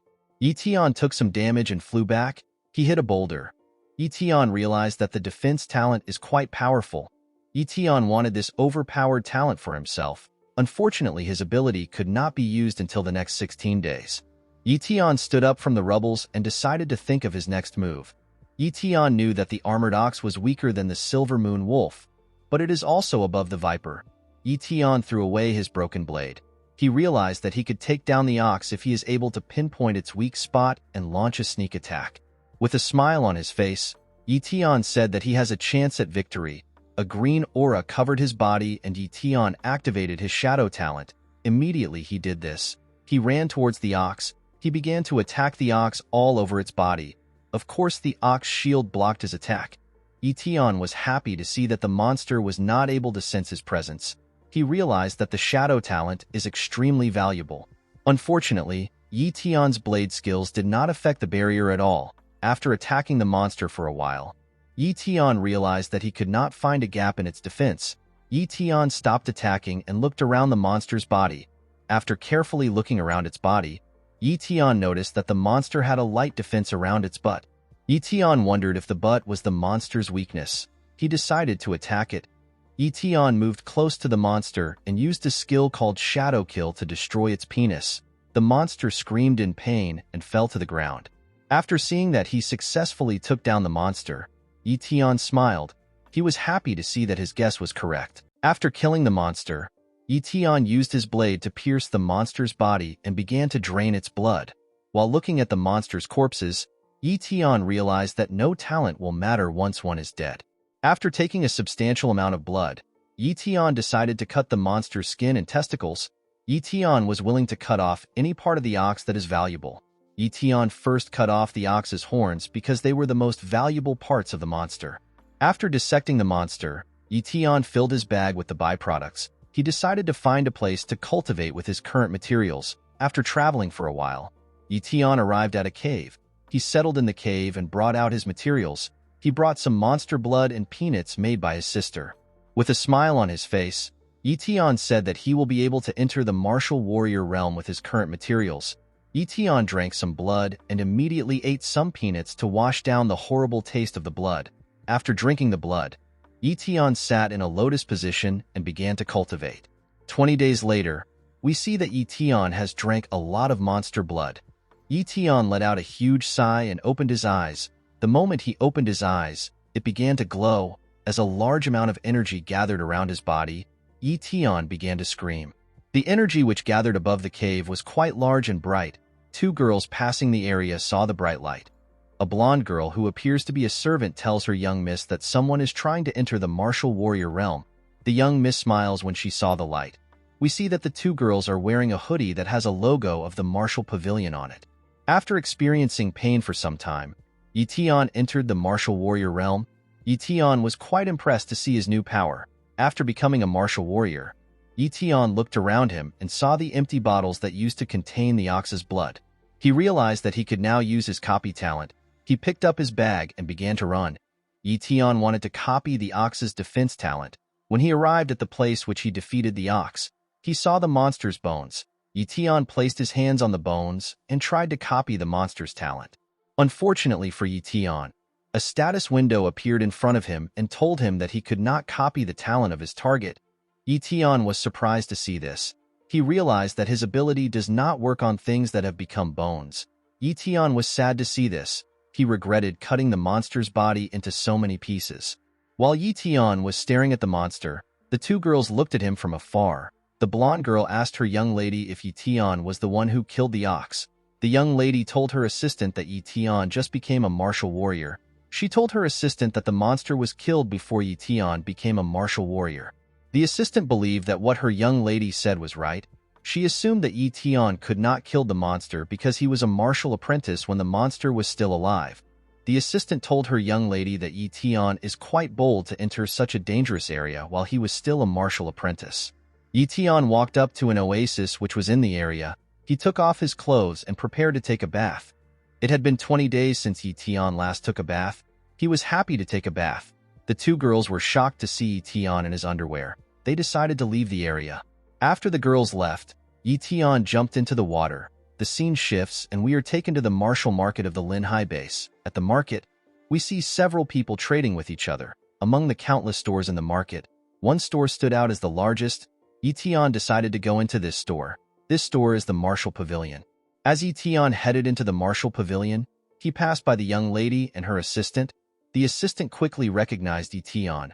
When Ye Tian passed by their side, he noticed something odd. Ye Tian turned around and saw a lady that had a striking resemblance to his sister. Ye Tian could not believe what he was seeing. He called the young lady his sister. The young lady was surprised to hear this. She could not believe that Ye Tian called her his sister. Ye Tian quickly regained his composure. He was certain that you could never come to the martial market. Ye Tian decided to look at the girl's status window. Ye Tian was surprised to see what was on the status window. He became more certain that this girl was not his sister because the girl was a genius. According to the status window, the girl's name is Yuling. Her cultivation talent is high tier. Her sword talent is mid tier and her speed talent is low tier. Yuling's assistant was annoyed to hear Ye Tian call her master his sister. She told Ye Tian that he is quite courageous for a scrounger. Ye Tian was shocked to hear this. He tried to smell his body to see if he had an odor.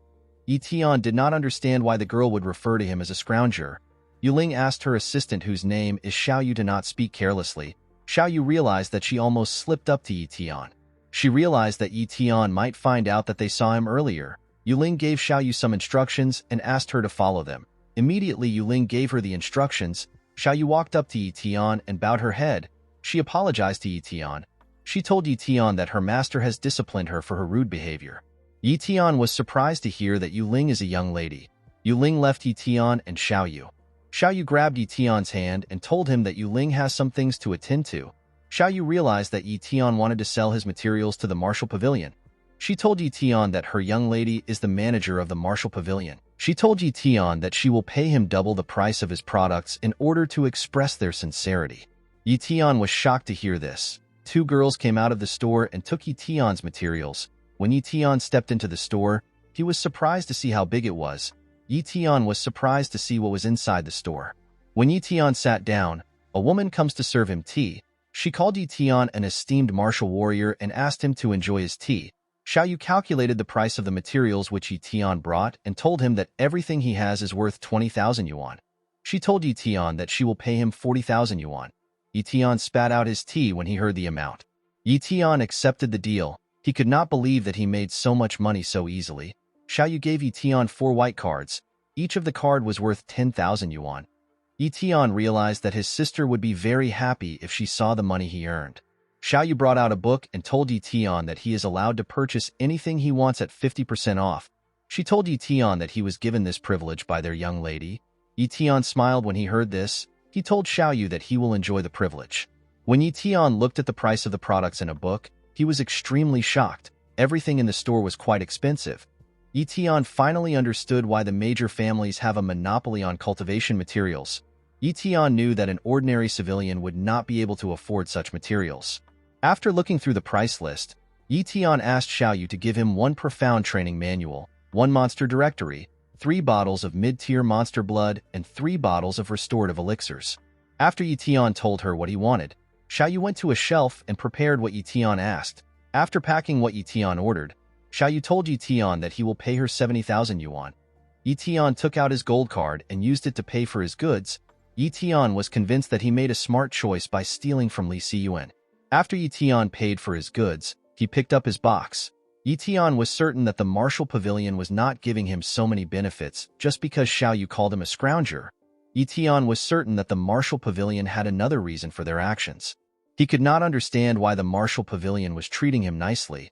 Ye Tian knew that he was a simple poor guy, so he did not understand what the Martial Pavilion wanted from him. While walking out of the store, Ye Tian was surprised to see that no one was stopping him. Ye Tian decided to leave. When Ye Tian got to the door, Xiao Yu asked him to wait. Ye Tian was not surprised to hear this. He already knew that things were not so simple. Ye Tian turned around and glared at Xiao Yu. He asked Xiao Yu to tell him why she stopped him. Xiao Yu pointed at the stairs and told Ye Tian that the manager of the pavilion wants to meet him. Ye Tian smiled when he heard this. He asked Xiao Yu to show him where he needs to go. When Ye Tian arrived at the manager's office, he saw her drinking tea. Yu Ling welcomed Ye Tian to her office. Ye Tian was still quite surprised to see Yu Ling. He could not believe that Yu Ling looked so much like Ye Yu. Yu Ling walked up to Ye Tian and introduced herself. Yu Ling is a peak elite martial warrior who is from the Ma-Hai base. She is the current manager of the Martial Pavilion branch in the Lin-Hai base. Yu Ling stretched her hand out and tried to shake Ye Tian. When Ye Tian shakes Yu Ling's hand, a small amount of energy was released from both their hands. When Ye Tian shook Yu Ling's hand, the system told Ye Tian that he has successfully copied a high-tier cultivation talent. Ye Tian also introduced himself to Yu Ling. Yu Ling asked Ye Tian to take a seat. She told him that only valued guests get to come to the second floor of the pavilion. Ye Tian was not impressed with what Yu Ling said. He told her that he is a commoner who does not have any relations to the major families. He asked Yu Ling to tell him why he is a valued customer. Yu Ling told Ye Tian that his value lies in the fact that he is a commoner and he is unrelated to the major families. Ye Tian was surprised to hear this. He was surprised to see how calm Yu Ling was. Ye Tian remembered how cheerful and happy his sister always acts. Xiao Yu served Ye Tian some tea. Yu Ling told Ye Tian that her reason for inviting him was to extend an invitation. Immediately Yu Ling said this, she brought out a cross which had the sign of the Martial Pavilion on it. She asked Ye Tian to join the Martial Pavilion. Ye Tian was shocked to hear this. When Yu Ling gave Ye Tian the offer, Ye Tian saw his sister asking him to join the Martial Pavilion. Ye Tian could not get over Yu Ling's face. He realized that he had never said no to his sister before. Ye Tian told Yu Ling that he does not understand her. Ye Tian knew that Ma-Hai base was an extensive base. In other words, the base has boundless powers. Ye Tian told Yu Ling that Ma-Hai base does not lack any talents. He told Yu Ling that he is simply a novice martial warrior. Ye Tian could not understand why Yu Ling would try her best to recruit a novice martial warrior. Yu Ling stood up and told Ye Tian that extensive base comes into existence because they always need more talents. Ye Tian was shocked to hear what Yu Ling said. He never expected such a small girl to be so smart. Ye Tian realized that Yu Ling was looking at a bigger picture. Ye Tian became more certain that Yu Ling was not his sister because his sister is not smart enough to say something like this. Xiao Yu told Ye Tian to stop hesitating. She asked Ye Tian to accept the offer. She told Ye Tian that elite disciples from powerful families can't join their company because they do not reach Yu Ling's standards. Ye Tian knew that he had a good opportunity before him. But he also knew that joining any organization would limit his actions. He believed that he would die in horrible death if people ever found out about his special ability. Ye Tian decided to stay independent until he could sort out any issue related to his special ability. Yuling moved close to Ye Tian. She was surprised to see that Ye Tian was actually hesitating. She became more curious about Ye Tian. She asked him to tell her why he is hesitating. Ye Tian felt odd saying no to someone who looks exactly like his sister. Yuling begged Ye Tian to tell her his reason. Ye Tian decided to use the rumors about the Iron Fang base as example. He told Yuling that the rumors about the Iron Fang's invasion caused a lot of unrest among the powerful families. He told Yuling that he was able to regain his peaceful life thanks to the rumors. Ye Tian revealed to Yuling that he does not want to become someone like the powerful families, and he does not want to serve such families. Yuling was shocked to hear this. She asked Ye Tian if she looked similar to the powerful families. Ye Tian told her that she does. Yuling decided to change her strategy. She told Ye Tian that he can observe her organization for a while. She told Ye Tian that he does not need to respond to her immediately. She told him that she has enough patience. Ye Tian was surprised to hear this. He could not comprehend why Yuling was so adamant about recruiting him. After Ye Tian left the store, he decided to leave the market. On his way out, Ye Tian contemplates about what it means to be a martial warrior. While looking at his hand, Ye Tian asked himself about what talent means to him. Ye Tian wondered if the current martial warriors still remember the founding mission of martial warriors. Ye Tian believed that martial warriors exist to protect the people. While walking, Ye Tian sees some kids playing football. The kids hit their ball towards the gatekeepers in the area. The kids asked the gatekeepers to pass their ball. A man used his leg to crush the kid's ball. Ye Tian did not understand why people had to tolerate oppression from martial warriors even though they already had to live in fear of monsters. The kids cried when they saw what happened to their ball. The two gatekeepers smiled when they saw the look on the kid's face. On his way home, we see Ye Tian standing on top of a building. While looking at the heavy rain, Ye Tian said that his standing is not high enough. Ye Tian believed that he must become stronger and reach higher levels. Ye Tian's system appeared before him and asked him if he wants to fuse his high-tier cultivation talent. Ye Tian decided to fuse the talent. The scene shifts and we see Ye Tian step into his house. Yi was shocked to see her brother. She quickly ran into his arms. After letting go of her brother, Yi noticed that Ye Tian had become tougher. Ye Tian took off his hoodie and told his sister that he has become a martial warrior. Yi was shocked to hear this. She was very happy to hear that the Yi family finally had a martial warrior among them. Yi was very happy to hear this. Ye Tian believed that his sister was dramatic. He knew that Yi could also become a powerful martial warrior once she awakens. Ye Tian planned to continue increasing his sister's talent with more compatible items. After calming down, Yi brought out a scissors and told her brother that she wants to give him a haircut. Ye Tian was surprised to hear this. Yi told her brother that he looks like a beggar. Yi told Ye Tian that he needs to take care of himself now that he is a martial warrior. Yi sat her brother down and put a cloth around him. Ye Tian told his sister to give him his usual haircut. Yi smiled when she heard this. She told her brother that she only knows how to cut one style. As his sister cut his hair, Ye Tian realized that he had become older. Yi had been cutting Ye Tian's hair ever since their parents died. Ye Tian recalled how he and his sister were when they were younger. Yi told her brother that she is scared. She asked her brother to go to the hospital. Yi accidentally injured her brother at the back of his head. Ye Tian told his sister that he cannot go to a hospital because hospitals cost a lot of money. Ye Tian, who appears to have been beaten up, told his sister that he will be fine. He asked his sister to help him cut his hair short and dress his wound. Yi was sad to see her brother in such a terrible state. She told her brother that he would have been fine if he had the ability of the immortal jellyfish. Ye Tian was surprised to hear this. He asked his sister to tell him the ability of the immortal jellyfish. Yi was surprised to see that her brother did not remember the immortal jellyfish. She told Ye Tian that the jellyfish is in the story that he used to read to her. Yi told her brother that the immortal jellyfish has the ability to heal. She told Ye Tian that the immortal jellyfish can heal any of its wounds instantly. Ye Tian was surprised to hear that his sister still believed in such things. He told his sister that he does not believe in things like that. Yi was annoyed to hear this. She told her brother that the immortal jellyfish actually exist. Ye Tian pat his sister's head and told her that he understands. Ye Tian knew that his sister was just worried about him. He told his sister that he might awaken a healing talent and never get injured. With a smile on his face, Ye Tian told his sister that he will protect her once he awakens his talent. The scene shifts and we are taken back to the present. Ye Tian moved his body the moment he remembered the immortal jellyfish. Yu asked her brother to be careful. She asked him to not move carelessly. She told him that he will mess up his haircut. Ye Tian stood up and ran. Yu did not understand what was going on. She asked her brother to tell her what happened. Ye Tian quickly took out the illustrated book of treasures which he bought. Ye Tian began to search the book for the immortal jellyfish. After searching for a while, Ye Tian found the immortal jellyfish. The immortal jellyfish is a water-type monster with a healing talent. It stays in the lake of death. Yu asked her brother to tell her why he was running. Ye Tian was happy to see that the monster exists. He realized that he would not have to worry about injuries once he has copied this talent, and Yu would no longer need to worry about him. Yu was surprised to see what her brother was searching for. She told her brother that the immortal jellyfish is a made-up monster used in stories. Ye Tian closed the book and told his sister that the story is real. Yu told her brother that she needs to finish cutting his hair. After Ye Tian had his haircut, he began to read a book in order to see which body training style would fit a martial warrior. Novice martial warriors like Ye Tian focus on fortifying their skin. Mid-stage martial warriors fortify their muscles, and late-stage martial warriors fortify their bones. Ye Tian decided to start cultivating. Immediately, Ye Tian began to cultivate.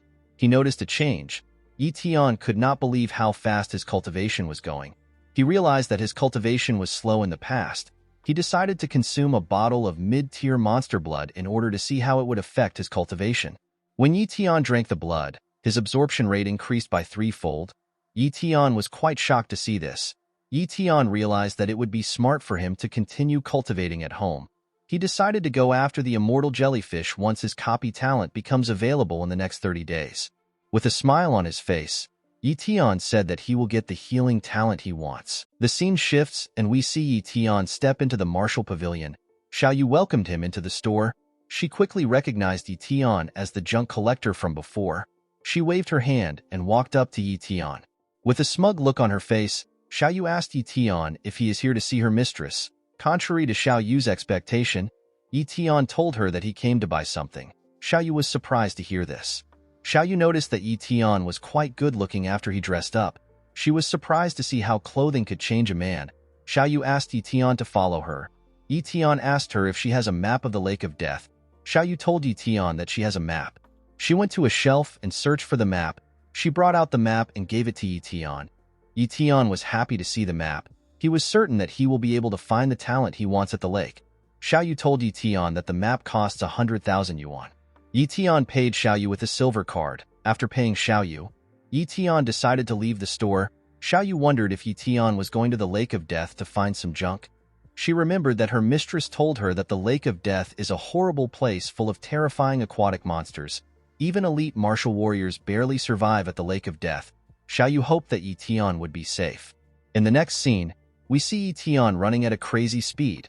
After running for a while, Ye Tian landed in a deserted town. In the middle of the town, we see a lake. Ye Tian was surprised to see how turbulent the landscape was. He was certain that he could get a great talent in this place. When Ye Tian looked around, he realized that nobody had come to the town in years. The strange atmosphere of the town made Ye Tian feel like something dangerous was going to pop out. While Ye Tian was looking around the area, he saw something shocking. The water from the lake began to spin very fast. It turned into a cyclone. Ye Tian quickly realized that the monsters were about to come out. He decided to use his shadow talent to turn invisible. After becoming invisible, Ye Tian ran to the top of a cliff. He wanted to observe what was happening. When the water stopped spinning, Ye Tian saw a huge bright energy ball. When the energy ball got released, we see an old man holding an umbrella and a girl carrying a box. The girl turns out to be Yuling. The old man told Yuling that they need to run. Ye Tian was surprised to see Yuling in the lake. Before Yuling and the old man could land on the ground, a gigantic monster came out of the lake and tried to eat them. The old man realized that he and Yuling would not make it to land. Luckily, the man was able to push himself and Yuling out of harm's way. When the two got to land, the monster came out of the lake. The old man and Yuling were terrified to see the size of the monster. The old man told Yuling that the monster is a top-tier beast. Ye Tian was shocked to see the monster. It was his first time seeing such a powerful monster. The old man realized that he and Yuling could not face the monster. He pushed Yuling away with his hand. He told her that he will stall the monster. Yuling fell on the ground. She quickly stood up. She wanted to help the old man. Before she could take another step, she felt the presence of multiple monsters behind her. Yuling immediately began to run for her life. The old man was shocked to see that there was more monsters behind them. Seeing that Yuling's life was in danger, Ye Tian decided to help her. As Yuling was getting chased by crocodile monsters, the old man screamed in fear. He asked Yuling to be careful. Before a crocodile monster was able to bite Yuling, she was able to avoid its mouth by jumping. While in the air, Yuling took a stance and used a sign. This sign was to help her activate her secret arts. The moment Yuling activated her secret arts, a tattoo of a lotus flower appeared on her head and a weapon appeared in her hand. Yuling's hair also turned pink. The moment she activated her secret art, she disappeared in front of the crocodile. The crocodile was shocked to see this. It looked around, but it did not see Yuling. Yuling attacked the monster from above. She used her sword to tear the monster apart. Ye Tian, who was running to help Yuling, was surprised to see a secret arts technique. He was just seeing it for the first time. Ye Tian was surprised to see that Yuling possessed such an amazing ability. As Ye Tian got closer to Yuling, he stopped running. Ye Tian realized that he was being stupid. He realized that there was nothing a novice martial warrior could do in such a fight. While Ye Tian was thinking, Yuling was cutting down the monsters that stood in her path. Ye Tian already knew that Yuling was strong because she is an elite martial warrior who is at the peak of the realm. Ye Tian realized that Yuling's secret art gave her the strength of a great martial warrior. He realized that he could not win Yuling in a fight even if 10 of him fought her. While Ye Tian was looking at Yuling, the old man was getting beat up by the gigantic monster. The monster bit the lower half of the man's body. The man screamed in pain. The man asked Yuling to run away from the area. The monster opened its mouth and waited for the man to fall into it. As the old man fell into the monster's mouth, he summoned all his strength and asked his mistress to run away. He reminded her that her secret arts won't last for a long time. He told Yuling that the package is more important. He told her that she needs to leave with the package. He reminded her that 10 of their brothers gave their lives in order to get the box. He asked Yuling to not waste their brother's sacrifice. Yuling became sad when she heard what her comrade said. Ye Tian was surprised to hear that 10 people had died. He became curious about the nature of the treasure. He believed that the treasure must be important for so many people to risk their lives for it. Upon hearing what her comrade said, Yuling began to run. Unfortunately for her, the time which she could use the secret art was now over. Yuling's body became weak. She lost control of her body and fell to the ground. The box fell off her hand and landed in front of Ye Tian. Yuling was surprised to see a man standing before her. She tried to look at Ye Tian's face, but her eyes were not good. Ye Tian picked up the package. He did not understand why Yuling was going through such lengths for this treasure. Yuling summoned all her strength and asked Ye Tian to not move. Ye Tian asked her to relax. He told her that he will not take the treasure away. Before Ye Tian could walk up to Yuling, he noticed that the crocodile monsters were coming towards them. Ye Tian was annoyed to see how persistent the monsters were. He carried Yuling in his arms and placed the box on her body. Ye Tian asked Yuling if she is okay with hiding in a cave. Yuling was too weak to respond to him. Ye Tian took her silence as a yes. He jumped and began to run at a crazy speed. When Ye Tian found a cave, he placed Yuling on the ground and used his coat to cover her body. Ye Tian was still quite amazed with the fact that Yuling looked exactly like his sister. The only difference between Yuling and Yi Yu was that Yuling had a beauty mark on her face. Ye Tian placed his hand on her face and tried to clean the mark. He was surprised to see that the mark did not clean off. He realized that the mark is natural. After waiting for a while, Ye Tian checked if Yuling was still sleeping. Ye Tian did not understand why Yuling was so exhausted. While he was looking at her, Yuling woke up. Ye Tian was surprised to see this. Yuling woke up with a headache. She quickly noticed that Ye Tian was standing in front of her. Yuling was surprised to see him. She asked Ye Tian if he was the one who saved her. Ye Tian told Yuling that he was passing the area, so he decided to help her. Yuling gave Ye Tian his coat. She thanked him for his help. Yuling was surprised to see that Ye Tian actually came to the Lake of Death by himself. She believed that Ye Tian is a talent which she must recruit to the martial pavilion. Yuling brought out a crystal that shined brightly. Ye Tian was shocked to see the light from the crystal. He told Yuling that the light is blinding. He asked Yuling to tell him what she is doing. Yuling laughed when she saw Ye Tian's reaction. She told Ye Tian that the crystal is called a light stone. It can store and radiate light. She told Ye Tian that the crystal is like a lamp. The light stone rose up to the ceiling and brightened the room. Ye Tian asked Yu-Ling to tell him how she was able to create the light stone. Yu-Ling told Ye Tian that she will explain it to him after she drinks a healing potion. As Yu-Ling focused on her healing, Ye Tian began to think about how she was able to create such a thing. Ye Tian wondered if Yu-Ling used a space talent. He quickly realized that this was impossible. Ye Tian remembered that Yu-Ling did not have any space talent. After Yu-Ling was done with her healing, she walked up to Ye Tian and tapped him with her leg. She told him that she is done. She asked him if he still wanted to know about how she made the light stone. Ye Tian told her that he does. Yu-Ling picked up her bronze treasure chest and brought out a pouch. She moved the chest close to the pouch and the pouch swallowed it. Ye Tian was surprised to see this. He realized that Yu-Ling brought out the light stone from her pouch, which is a space-type treasure. Yu-Ling asked Ye Tian if he likes the pouch. With a smile on her face, Yu-Ling told him that she will teach him how to use the pouch if he joins the martial pavilion. Ye Tian ignored her and told her that he wants to sleep.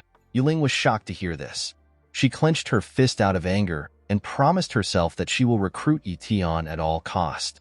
Ye Tian was not impressed with the space pouch and the healing potion because he could have them once he copies a space talent and a healing talent. He did not see a reason to join the martial pavilion over some items. Ye Tian knew that he could not enter the Lake of Death because Yu-Ling and her comrades have caused a commotion there. He decided to wait in the cave for some time. When Ye Tian woke up the next day, he noticed that Yu-Ling was no longer in the cave. He realized that she left. When he looked around, he saw a red box. Ye Tian did not know where the box came from. He was certain that the box was not in the cave yesterday. When he opened the box, he saw so many materials. The box contained a mid-tier profound training manual, 10 high-tier monster blood, and 10 gold cards. Each of the gold cards are worth 1,000,000 yuan. Ye Tian realized that Yu-Ling left these things for him.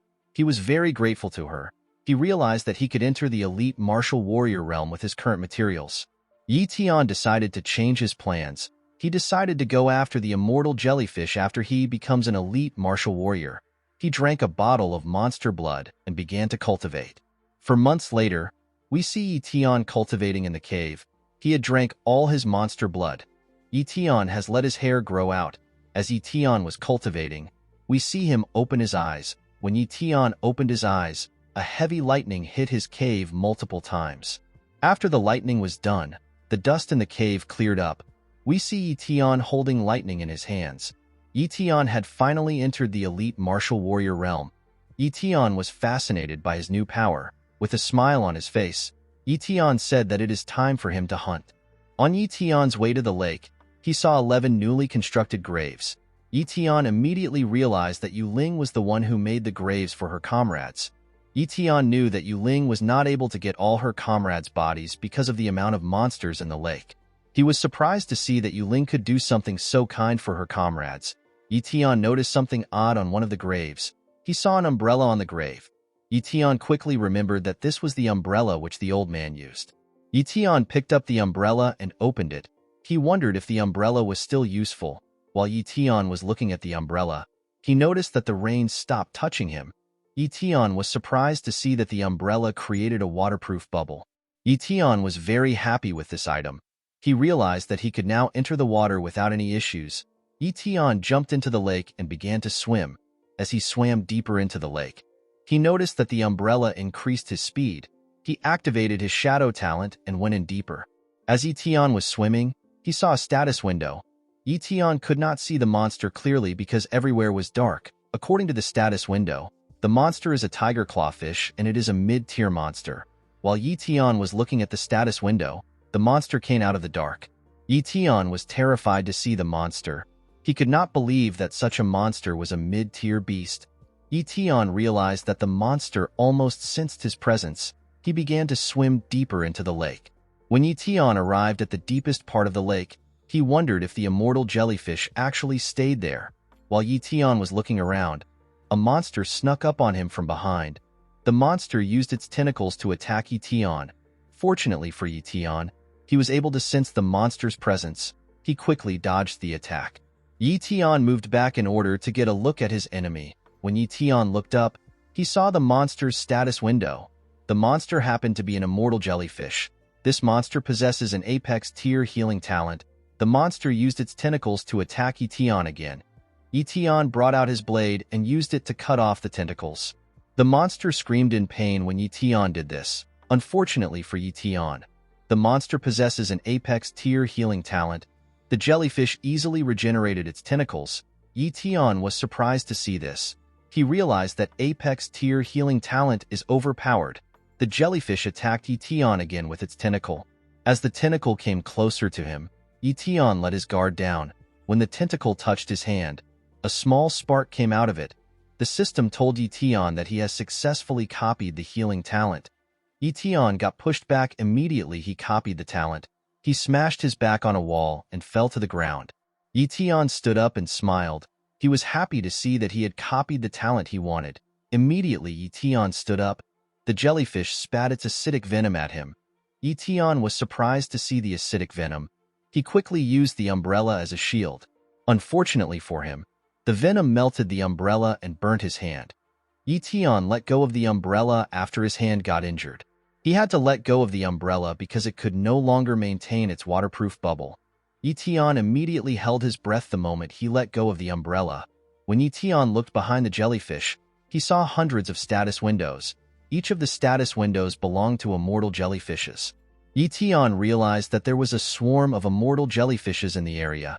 Ye Tian had already gotten the talent he wanted. He did not see a reason to fight the immortal jellyfishes. He decided to run away. In the next scene, we see Ye Tian bring his head out of the water. While doing his best to catch his breath, Ye Tian noticed that the immortal jellyfishes were still chasing him. He jumped out of the water and activated his speed talent. Ye Tian ran across the lake and distanced himself from the area. The scene shifts and we see Ye Tian step into a cave. Immediately, Ye Tian arrived at the cave. He sat down and let out a sigh. Ye Tian was relieved to see that he had finally gotten away from the area. He decided to fuse his new talent. A status window appeared in front of him and asked him if he wanted to fuse the apex tier healing talent. Ye Tian accepted this request. Immediately, Ye Tian accepted the request. A surge of lightning moved across his body. Ye Tian smiled as the talent was getting fused into his body. He realized that his body has gotten used to the pain of talent fusion. After experiencing pain for a while, the healing talent finally fused with Ye Tian. Now Ye Tian possessed an apex tier healing talent. Ye Tian was happy to see that the fusion process was much easier. He decided to test his new talent. Ye Tian noticed that he still had a wound which was caused by the immortal jellyfish venom. The immortal jellyfish venom is extremely deadly and fatal. A small amount of the venom can kill a normal person. Ye Tian decided to use his healing talent to get rid of the wound. Immediately, he activated his healing talent. His wound cleared up. His hand looked brand new. Ye Tian stood up and began to destroy the wall with his bare hands. After punching the wall for a while, Ye Tian looked at his hands. He noticed that he did not have any form of injury. While looking at his hand, Ye Tian realized that most of the talents he had were support-type talent. Ye Tian knew that he had to copy attack-type talents if he wants to be able to fight with stronger people in the future. After thinking for a while, Ye Tian realized that it is time for him to go home. In the next scene, we see Yu cutting Ye Tian's hair. Ye Tian was reading his book of monsters in order to find the next talent he wants to copy. While cutting Ye Tian's hair, Yu called her brother a terrible person for leaving her alone for 4 months. She could not believe that her brother did not tell her his plans. Ye Tian apologized to his sister. He asked her to forgive him. After Yu finished cutting his hair, Ye Tian saw a unique monster in his book. This monster is called a mighty ant. It is a low-tier monster that specializes in fighting. It usually moves in colonies. Even a great martial warrior will have trouble fighting the ant. With a smile on his face, Ye Tian realized that he had found the monster he was looking for. The scene shifts and we see Ye Tian step into the martial pavilion. Ye Tian walked up to the counter to meet Xiaoyu. Xiaoyu was surprised to see Ye Tian. She asked him to tell her what he wants. Ye Tian gave Xiaoyu a paper containing the mighty ant picture. He told her that he wants a complete body of a mighty ant. Xiaoyu smiled when she saw the picture. She assumed that Ye Tian wanted to immerse the body of the mighty ant into wine. She asked Ye Tian if he wanted to use the wine to reinvigorate his body. Ye Tian was confused when he heard this. He wondered if he looked sick to Xiaoyu. Xiaoyu told Ye Tian that they do not have any mighty ant bodies. She told him that she knows where he can get one. Ye Tian asked her to tell him the place. Xiaoyu told Ye Tian that Linhai Base and a mid-size base are constructing a commercial trade route. There are many beasts between the two bases. Among the several beasts is a mighty ant. Ye Tian asked Xiao Yu if the mid-size base is the Iron Fang base. Ye Tian was certain that it was the Iron Fang base because it is the only base close to the Linhai base. Xiao Yu told Ye Tian that he is correct. She told him that it is the Iron Fang base, which is 100 kilometers away from the Linhai base. Ye Tian told Xiao Yu that someone from the Mo family died a while ago, and the Mo family suspects the Iron Fang base. Xiao Yu told Ye Tian that the Mo family have made their investigations. She told him that the Iron Fang base helped the Mo family in clearing their misunderstanding while searching for something. Xiao Yu told Ye Tian that the Iron Fang base was only able to reach an agreement with the Linhai base thanks to the Mo family's help. Ye Tian was surprised to hear this. He believed that the Mo family was up to something. While Ye Tian was thinking, Xiao Yu brought out a ticket. She handed the ticket over to Ye Tian. Ye Tian asked her to tell him what the ticket is for. Xiao Yu told Ye Tian that the ticket is a token which allows one to participate in the hunting event. She revealed to Ye Tian that the ticket is actually for her young miss. She told him that they could never participate in an event hosted by a mid-sized base.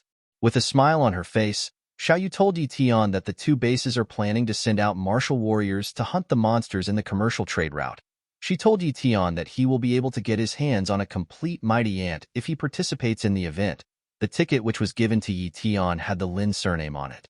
The Lin family are the absolute rulers of the Linhai base. Even the Mo family are seen as servants to them. Ye Tian was excited to see the scale of the event. In the next scene, we see people gathered in a plaza. Ye Tian was surprised to see that the Lin family was able to gather hundreds of martial artists at once. Ye Tian carried a bag containing supplies and his weapon. He wore a red jacket to avoid getting any attention. While looking at the martial artist in the area, Ye Tian realized that he had to proceed with caution.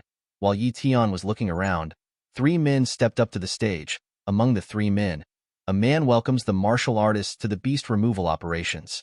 This man is Lin Ming. He is the current family head of the Lin family. He is an elite martial warrior who is at the peak of his realm.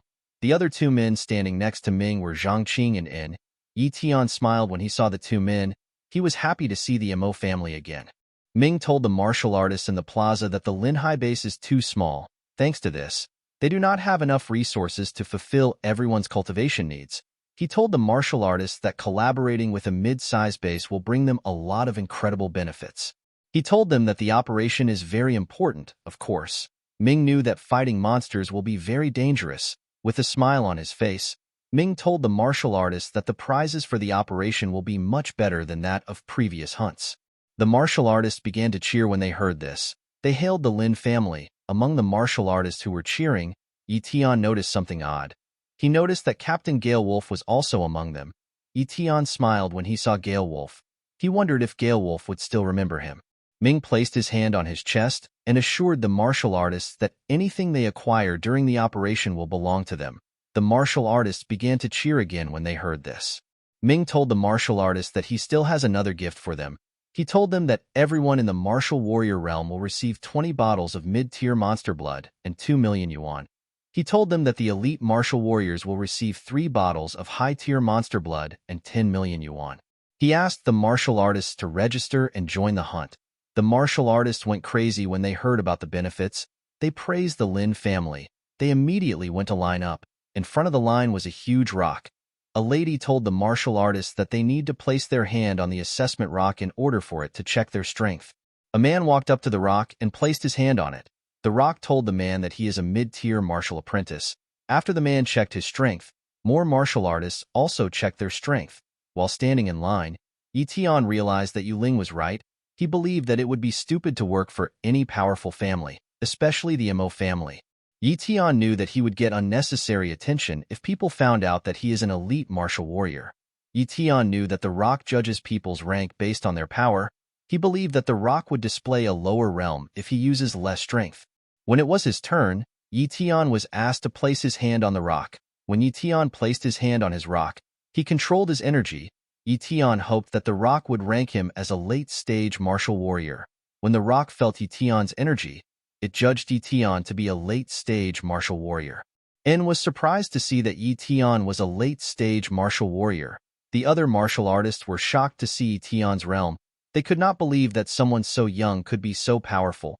They believed that Ye Tian was a genius of a powerful family. The martial artists in the area were shocked by Ye Tian's cultivation talent. Ye Tian was surprised to see how the martial artists were behaving. He could not believe that everyone was impressed even though he only displayed a part of his strength. He was annoyed to see that he still got the attention he did not want. Ye Tian had forgotten that it was not actually normal for people of his age to reach such stage. Galewolf and his team also looked at Ye Tian with wonder. Captain Galewolf believed that geniuses are discovered while they are young. He told his team that he is a late-stage martial warrior despite his age. One of his teammates told him that everyone in the team are also only mid-stage martial warriors. Another team member asked Galewolf to invite Ye Tian into their team since they need one more member. Galewolf smiled when he heard this. He told his teammate that Ye Tian is a late-stage martial warrior. He told him that everyone wants Ye Tian. He told the man that Ye Tian would never choose them. Immediately Galewolf said this. His teammate told him that Ye Tian is coming towards them. Ye Tian walked up to Captain Galewolf. With a smile on his face, he told him that it has been a while since they met. Galewolf immediately remembered Ye Tian's face. He remembered Ye Tian as the martial apprentice who saved a little girl a year ago. Galewolf could not believe that Ye Tian became a late-stage martial warrior in a year. Ye Tian told Galewolf that he was lucky. He asked Galewolf if he can join his team. Galewolf immediately accepted Ye Tian's request. He told Ye Tian that he is welcome to join his team. Ye Tian asked Galewolf to take care of him. Galewolf asked Ye Tian to work hard. The archer who appears to be a lady tells Ye Tian that it is assuring to have another late-stage martial warrior in the team. Ye Tian felt awkward when he heard this. The scene shifts and we see the team in the abandoned area. This area is their mission area. According to the map given to them, there are only weak-tier monsters in the area. Galewolf asked his team to be careful. He asked them to prioritize their safety above anything else. He warned them to not recklessly charge ahead. While Galewolf was talking to his teammates, monsters were running towards them. Ye Tian sensed the presence of the monsters. He told Galewolf that something is coming for them at an incredible speed.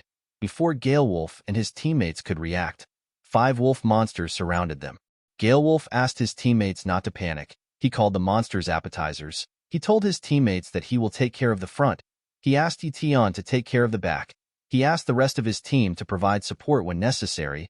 Ye Tian brought out his sword and asked Galewolf to leave the back to him. After staring the monsters in the eye, Galewolf asked Ye Tian to start the fight. Ye Tian listened to Galewolf's order. He ran to attack the monsters. The monsters also ran towards Ye Tian. Ye Tian killed one of the monsters with his sword and then he moved back. When the second monster came close to him, it tried to bite him. Ye Tian used his leg to kick the monster away from himself. The monster flew back. The monster tried to get up and regain its strength. Unfortunately for it, Ye Tian closed the distance between them and stabbed it. After Ye Tian killed the monsters, Galewolf clapped for him. He told Ye Tian that he is awesome. He pointed at the monsters which he killed and told Ye Tian that he was a bit slow. He told Ye Tian that he killed 3 monsters. Ye Tian smiled when he heard this. The only reason he killed 2 monsters was because he did not want to reveal his strength. The archer commended Ye Tian on his kills. She told him that she is liking him more. Another teammate asked Galewolf to stop acting cocky. He told his captain that Ye Tian is quite impressive to be able to do such things at a young age. Galewolf yelled at his teammate. He told him that he wanted to enjoy the glory for a while. The teammate apologized to Galewolf. Ye Tian was surprised to see how the team behaved. While looking at the monsters' corpses, a team member told the rest if the team that the wolves would have had a better chance against them if they had attacked them in the valley. The man did not understand why the wolves rushed to attack them. Ye Tian told the man that the wolves must have been forced to attack. The man did not understand what Ye Tian was saying. With a serious look on his face, Galewolf told his teammate that there are stronger monsters in this area. The wolves had no choice but to run. The man became terrified when he heard this. He believed that they could not survive in this area. Another teammate placed his hand on the shoulder and asked him not to worry. He told the man that they have 2 late-stage martial warriors, and there are 3 mid-stage martial warriors. In order to calm his teammate, Galewolf brought out a walkie-talkie. The man was shocked to see this. He realized this was the Lin family's property. Galewolf told his teammates that the Lin family gave it to each captain. He told his teammates that he can use the walkie-talkie to call for support when they are in danger. With a smile on his face, Galewolf told his teammates that they can go all out without fear. Galewolf's teammate became relieved when he heard this. The group continued their journey. After walking for a while, Galewolf sensed the presence of a monster in the area. He quickly asked his teammates to halt. Ye Tian realized that the monster was on a building. He asked Galewolf to look up. When the team looked up, they saw a huge monster looking at them from a building. According to the status window which Ye Tian saw, this monster is a fire-breathing lizard, and it has a low-tier fire talent. While the group was looking at the monster, the lizard gathered energy in its mouth. Ye Tian immediately realized that the monster was about to use its fire talent. The monster launched its attack on the team. The group was able to dodge the attack. The monster jumped down from the building and stood in front of the team. Gale Wolf's teammates brought out their weapons and asked Gale Wolf to leave the monster to them. Gale Wolf could tell that the lizard was a low-tier monster thanks to its aura. He asked his teammates to be careful of its fire talent. After hearing what their captain said, the rest of the team rushed to attack the lizard. Ye Tian became worried when he saw this. He asked Gale Wolf if his teammates will be okay. Gale Wolf told Ye Tian that the lizard is just a low-tier monster. He asked Ye Tian not to worry about his teammates. After fighting for a while, we see that Gale Wolf's teammates have defeated the monster. Gale Wolf congratulated them on their victory. The archer told Gale Wolf that they were only able to defeat the lizard because the two men were quite capable.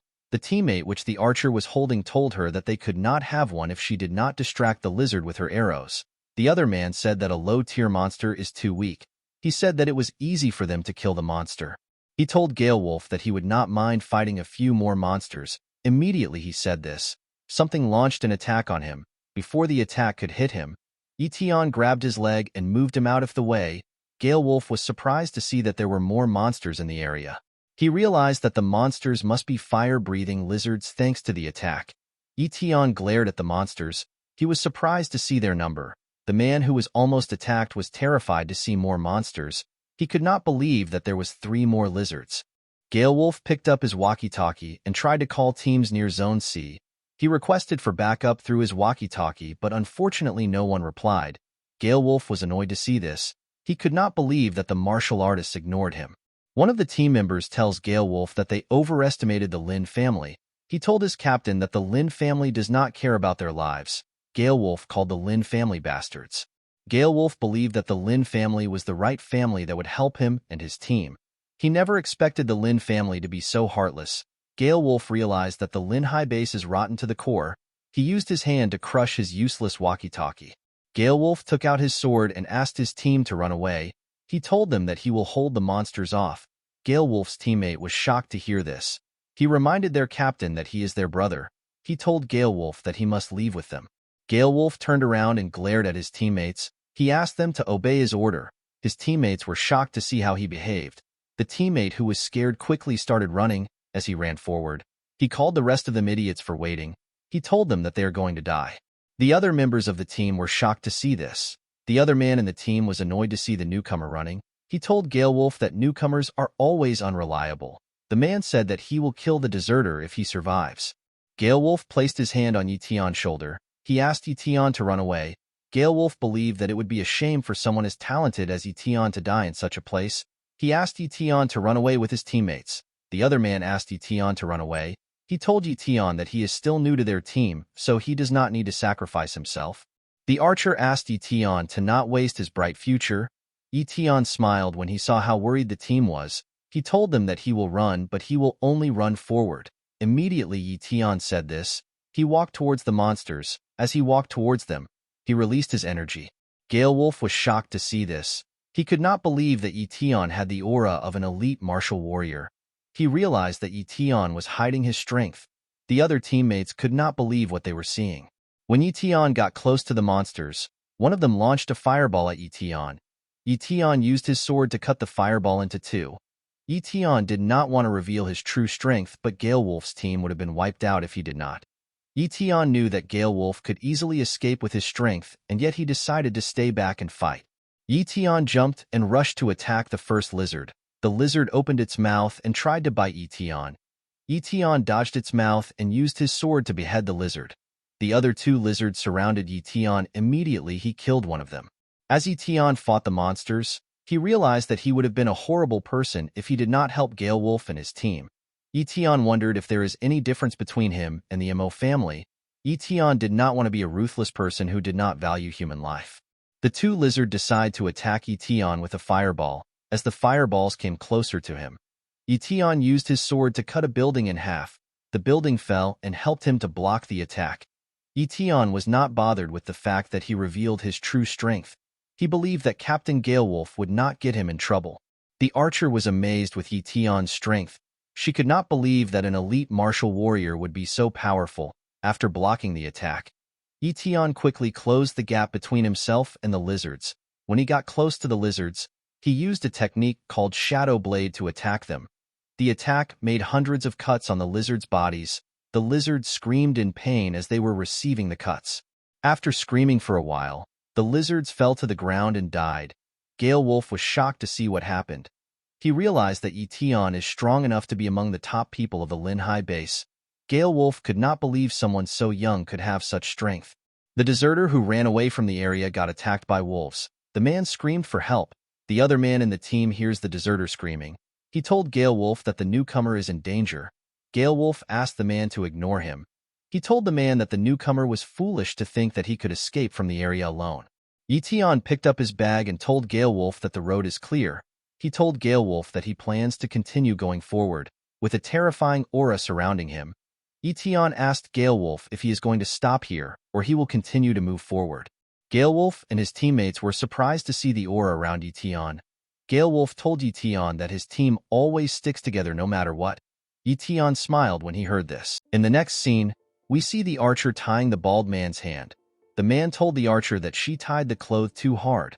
The archer asked the man to stop complaining. She told him that he is not supposed to be injured when it was Ye Tian that did everything. While Ye Tian was standing on top of a building, Galewolf thanked him for taking his team far into the area. Ye Tian smiled when he heard Galewolf. He jumped down from the building in order to meet Galewolf. He told Galewolf that they will need to go their separate ways now. Galewolf was surprised to hear this. He asked Ye Tian if he wants to continue going into the area. Ye Tian told Galewolf that he has to go further in. The bald man told Galewolf that it will not be smart for them to continue their mission. He told Galewolf that things are already difficult for them in their current zone. Ye Tian told the team that it will be better for them to return to the base first. He told them that he will go alone. Galewolf was confident in Ye Tian's abilities. He knew that Ye Tian could survive in this place, but he still tried to stop him. Ye Tian asked Galewolf to not worry. He told him that he will be fine. As Ye Tian walked forward, Galewolf told him that it will be better for them to discuss more before doing anything. Seeing that Ye Tian was not responding to his captain, the bald man asked Galewolf if they should follow Ye Tian. Galewolf told the man that they will only hold Ye Tian back if they follow him. He told him that Ye Tian does not need anybody with his current strength. As Ye Tian walked past the monsters he killed, he contemplates about his healing talent. Ye Tian wanted to test how strong his healing talent is before he met stronger opponents from different families. The scene shifts and we see Ye Tian arrive at an area where the buildings were covered with fire. Ye Tian noticed that the area was smelling bad. He immediately blocked his nose with his hand. This place is the nest of the fire-breathing lizards. While Ye Tian was looking around, he noticed that the ground was trembling. Ye Tian did not know what was going on. He quickly jumped. The moment Ye Tian jumped, something came out of the ground. A gigantic hand came out of the ground and attacked Ye Tian. Ye Tian flew back when he received a punch to the face. He quickly put himself together and rushed to attack the hand. As Ye Tian came close to the hand, he brought out his sword. The gigantic hand tried to squash Ye Tian when he came close to it. Ye Tian dodged this attack and moved back. The monster which the hand belonged to jumped out of the ground and landed in front of Ye Tian. Ye Tian became excited when he saw the monster. He believed that it was a perfect monster that could help him test his healing talent. The monster's eyes glowed. The monster opened its mouth and gathered energy in it.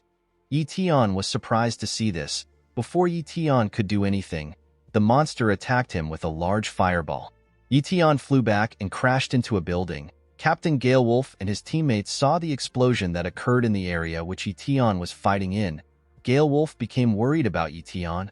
The area was covered in smoke after the lizard attacked Ye Tian.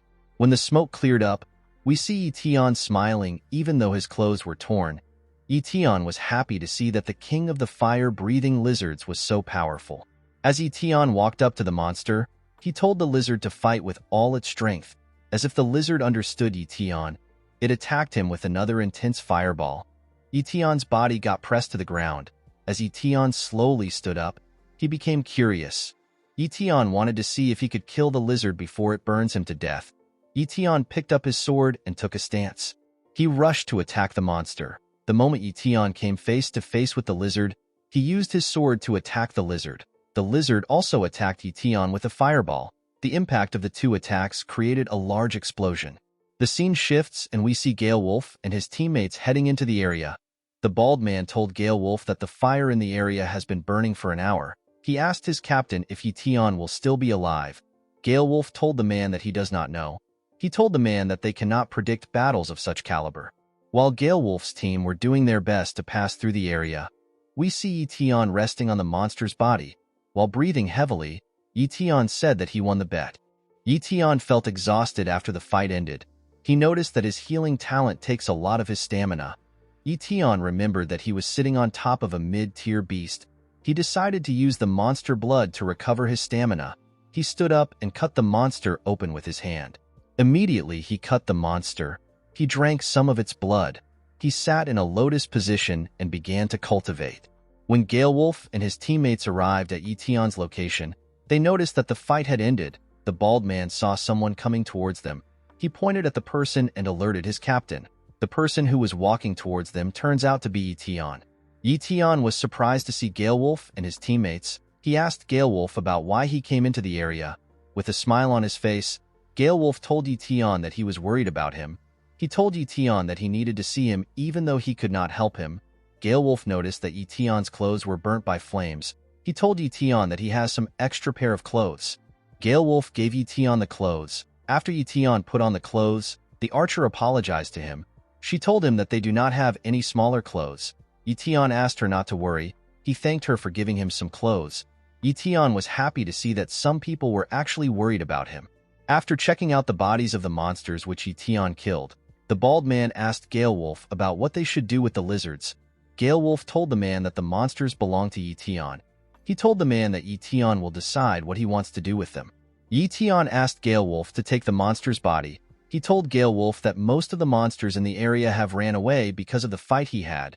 Gale Wolf was reluctant to accept Ye Tian's request. Gale Wolf's teammates were shocked to see the amount of monsters which Ye Tian killed. The bald man told the archer that taking so many monsters might be what kills them. Ye Tian told Gale Wolf to leave the bodies of the lizards for now. He told Gale Wolf to first take care of the king of lizards. Gale Wolf was surprised to hear this. He did not know what Ye Tian was talking about. He asked Ye Tian if he is not going to join them in taking the monsters back to the base. Ye Tian told him that he cannot follow them. As Ye Tian walked forward, Gale Wolf asked him to tell him where he is going. Ye Tian turned around and told Gale Wolf that he is going to the Mighty Ants area. Gale Wolf was shocked to hear this. He could not believe that Ye Tian would actually go to such a dangerous place. Gale Wolf had heard that the Mighty Ant area was the most difficult area in the mission. Gale Wolf knew that a single Mighty Ant was hard to defeat. He could not believe that Ye Tian was going to a nest filled with the ants. Gale Wolf watched as Ye Tian ran forward. He knew that it was hard for a great martial warrior to escape a mighty ant's nest. He hoped that Ye Tian would survive in the nest. After running for a while, Ye Tian landed at the top of a building. When Ye Tian looked down from the building, he noticed that all the big forces had gathered in the area. The people in the area were the Mo family, the Lin family, and another group led by an old man with an eye patch. Ye Tian was surprised to see the old man. He did not know which family the man came from. This old man is Elder Qing. He is a great martial warrior from the Iron Fang base. Elder Qing quickly sensed Ye Tian's presence in the area. He asked Ye Tian to come out of hiding. Ye Tian was surprised to see how sharp the old man was. Elder Qing asked his men to capture Ye Tian. Ye Tian realized that it will be stupid for him to run away. He believed that it will be better for him to be captured because he wanted to join the armed forces. Elder Qing's men brought Ye Tian in front of their master. Elder Qing was surprised to see that Ye Tian was an elite martial warrior.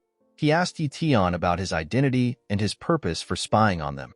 With a smile on his face, Ye Tian told the elder that he is a martial artist from the Linhai base. He told the elder that he came to assist them with the big mission. Elder Qing asked his men to release Ye Tian. He asked the people in the area to tell him which family Ye Tian belongs to. He asked them to tell him why Ye Tian is alone. The martial artists in the area told Elder Qing that they did not know Ye Tian. Elder Qing found this odd. He believed that Ye Tian would be popular since he is already an elite martial warrior at a young age. He asked Ye Tian to tell him why no one recognizes him even though he is an elite martial warrior. Before Ye Tian could answer the elder, Ming steps up to defend him. He told Elder Qing that he recognizes Ye Tian. He placed his hand on Ye Tian's shoulder and told Elder Qing that Ye Tian belongs to the Lin family. Ye Tian was shocked to hear this. He realized that Ming accepted him into his family because he heard that he was an elite martial warrior. Ye Tian believed that the Lin family was much smarter than the Mo family. Ming asked Ye Tian to return to his group. Ye Tian obeyed Ming's order. Ming was happy to see that he got an elite martial warrior for free. While Ye Tian was standing with the Lin family, someone looks at him with a telescope. This person turns out to be Xiao Yu. Xiao Yu was annoyed to see that the Lin family was trying to take Ye Tian as their own. She turned around and told her mistress that the Lin family is being silly. With a smile on her face, Yuling told Xiao Yu that Ye Tian can only belong to the martial pavilion. In the next scene, we see the different groups moving towards the ant's nest. While everyone was walking forward, Ye Tian contemplates on the fact that everyone now knows that he is an elite martial warrior. Ye Tian realized that it will be hard for him to continue increasing his strength in secret. While Ye Tian was saddened by this fact, he was certain that he had enough strength to defend himself. After walking for a while, Elder Qing asked everyone to stop moving. Immediately he said this. A ball of light appeared in front of him. A man came out of the light and told Elder Qing that he has finished setting up the formation. He told the elder that everything is ready. Elder Qing looked up and saw the mighty ant's nest. Ye Tian became excited when he saw the nest. He was happy to see that he was getting closer to his goal. Elder Qing commended the man on his work. He asked the man to return to his position. Elder Qing walked forward and asked everyone to step back. The martial artists became curious about the old man's skill when they heard this. Elder Qing put his hand together and circulated energy around them. Immediately he did this. A huge magic circle appeared above the ant's nest. Elder Qing placed his hand on the ground and another magic circle appeared below him. Immediately the magic circle appeared. Elder Qing asked it to break. When Elder Qing said this, the magic circle which was above the ant's nest began to release a huge amount of fireballs on the nest. This spell is called Flame Shower. Ming was surprised to see what was happening. He realized that Elder Qing is a formation master. He could not believe that the Iron Fang base had such a master. Ye Tian was surprised to see the scale of the attack. He assured himself that he would one day copy the talent of a formation master. Xiao Yu told her mistress that Elder Qing is crazy. She could not believe that Elder Qing would use such an expensive formation. Yuling told her assistant that the Iron Fang base has its own plans. Yuling told Xiao Yu that the Iron Fang base are trying to use a single flame shower to oppress the Linhai base. After a while, the anthill began to crumble. The soldiers were shocked to see this. They assumed that Elder Qing already destroyed all the monsters in the area. The area had different giant holes in the ground. The soldiers did not see any mighty ant bodies. They ran into the field to check. Ye Tian began to look around. He realized he could not find any mighty ants in the area. Ye Tian was annoyed to see this. He knew that he had to find a complete ant before he can copy its talent. Yuling looked at the situation from afar. She believed that the formation which Elder Qing used was good, but it was unnecessary. Yuling knew that Elder Qing had disturbed something that he should have not disturbed. While the martial artists of each family was looking around, a man decided to look into one of the holes. The man saw something that terrified him. Before the man could do anything, the ant jumped out of the hole and attacked him. When the ant landed on the ground, it screamed and released a unique energy. Zhang Qing and En were shocked to see a mighty ant. They assumed that Elder Qing's attack already eliminated all the monsters in the area. While everyone was panicking, Ye Tian smiled. He was happy to see that his plans were still intact. More mighty ants came out of different holes. The soldiers were shocked to see this. Elder Qing asked his men to prepare for battle. Ming ordered his men to follow him into battle. Immediately he said this. The martial artists began their attack. Ye Tian wielded his sword and rushed to attack the monsters. As two martial artists were fighting a mighty ant, Ye Tian assisted them by helping them kill the monster with a slash. After killing the monster, the martial artists ran forward. Upon seeing that no one was paying attention to him, Ye Tian placed his hand on the body of the ant and copied its talent. A black energy surrounded his body the moment he copied the talent. The system asked Ye Tian if he wants to fuse his new talent right now. Immediately the system asked him this question. Some ants noticed that Ye Tian was alone. Ye Tian decided not to fuse the talent right now. He hoped to do it later in a safe place. Ye Tian picked up his sword and rushed to attack. He used a technique called Shadow Blade to cut the monsters into pieces. Immediately, Ye Tian was done with the monsters in front of him. A different monster woke up in the hole. When the monster opened its eyes, it emitted a powerful energy that suppressed the martial artists in the area. Elder Qing smiled when he felt this energy. He realized that the monster is a high-tier monster. The monster brought its leg out of the ground and fully climbed out of the hole. The martial artists in the area were shocked to see a high-tier beast. This monster looked much different from the other ants. Its body had a golden color. The martial artists quickly start running. Zhang Qing and In also followed the other soldiers. Ming was annoyed to see how fast the Mo family members could run. He told his soldiers that it is time for them to retreat. Yu Ling watched as hundreds of martial artists ran for their lives. She called the martial artists a bunch of losers. After saying this, she told Xiaoyu that they also have to leave too. Xiaoyu reminded her mistress that Ye Tian was still on the battlefield. With a smile on her face, Yu Ling told her assistant that Ye Tian will make it out. While the martial artists were running, one of them asked the rest about the great martial warrior that came with them. The man told his colleagues that a great martial warrior should have been able to fight the high-tier beast. A martial artist told the man that a mighty ant has a strength talent. He told the other man that the combat power of a high-tier ant, which is enhanced by its strength talent, is par on with that of a grandmaster. The other martial artist told the man that Elder Qing was the first to run among the great warriors. When the martial artists looked in front of them, they saw Elder Qing. The martial artists could not believe that they were betrayed by their leaders. Ye Tian was not surprised to see this. He never trusted any of the big shots. As Ye Tian ran at the top of his speed, the golden ant began to suck the martial artists into its mouth. The martial artists screamed as they were eaten by the monster. The golden ant released a dark mist into the air. The moment it did this, the martial artists began to fall. They felt like the air had become heavy. The martial artists began to choke. When Ye Tian saw this, he increased his speed. Ye Tian realized that the dark mist is a suppressor. He knew that he had to get out of this place if he wanted to survive. Ye Tian ran with all his strength. He was fortunate enough to escape the ant's domain. Ye Tian knew that the golden ant was going to take its time to kill the martial artists. He decided to quickly leave the area. On his way to a safe place, Ye Tian saw the bones of a monster. He quickly realized that this was the bones of a monster which Galewolf and his team took care of. Ye Tian was surprised to see how well Galewolf and his team took care of the monster. He was impressed with their skill. Ye Tian jumped to the top of a building. At the top of the building, he saw the sun rising.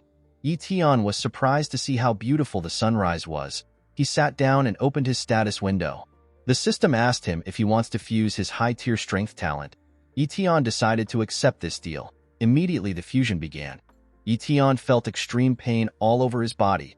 While fusing his new talent, Ye Tian thinks about the fact that absolute power is important. Ye Tian believed that absolute power is the only way for anyone to compete with the big shots. Hours later, we see Ye Tian get up and tear his clothes. With a large amount of energy circulating in his body, Ye Tian said that it is time for him to head home. The scene shifts and we see Ye Tian cultivating at home. Ye Tian was surprised to see the effects of his strength talent. His strength talent gave him 10 times of his normal strength. Ye Tian realized that with his current strength he could face a great martial warrior who just stepped into the realm. Yi was annoyed to see her brother cultivating. She told him that he always sits like a statue when he returns from a trip.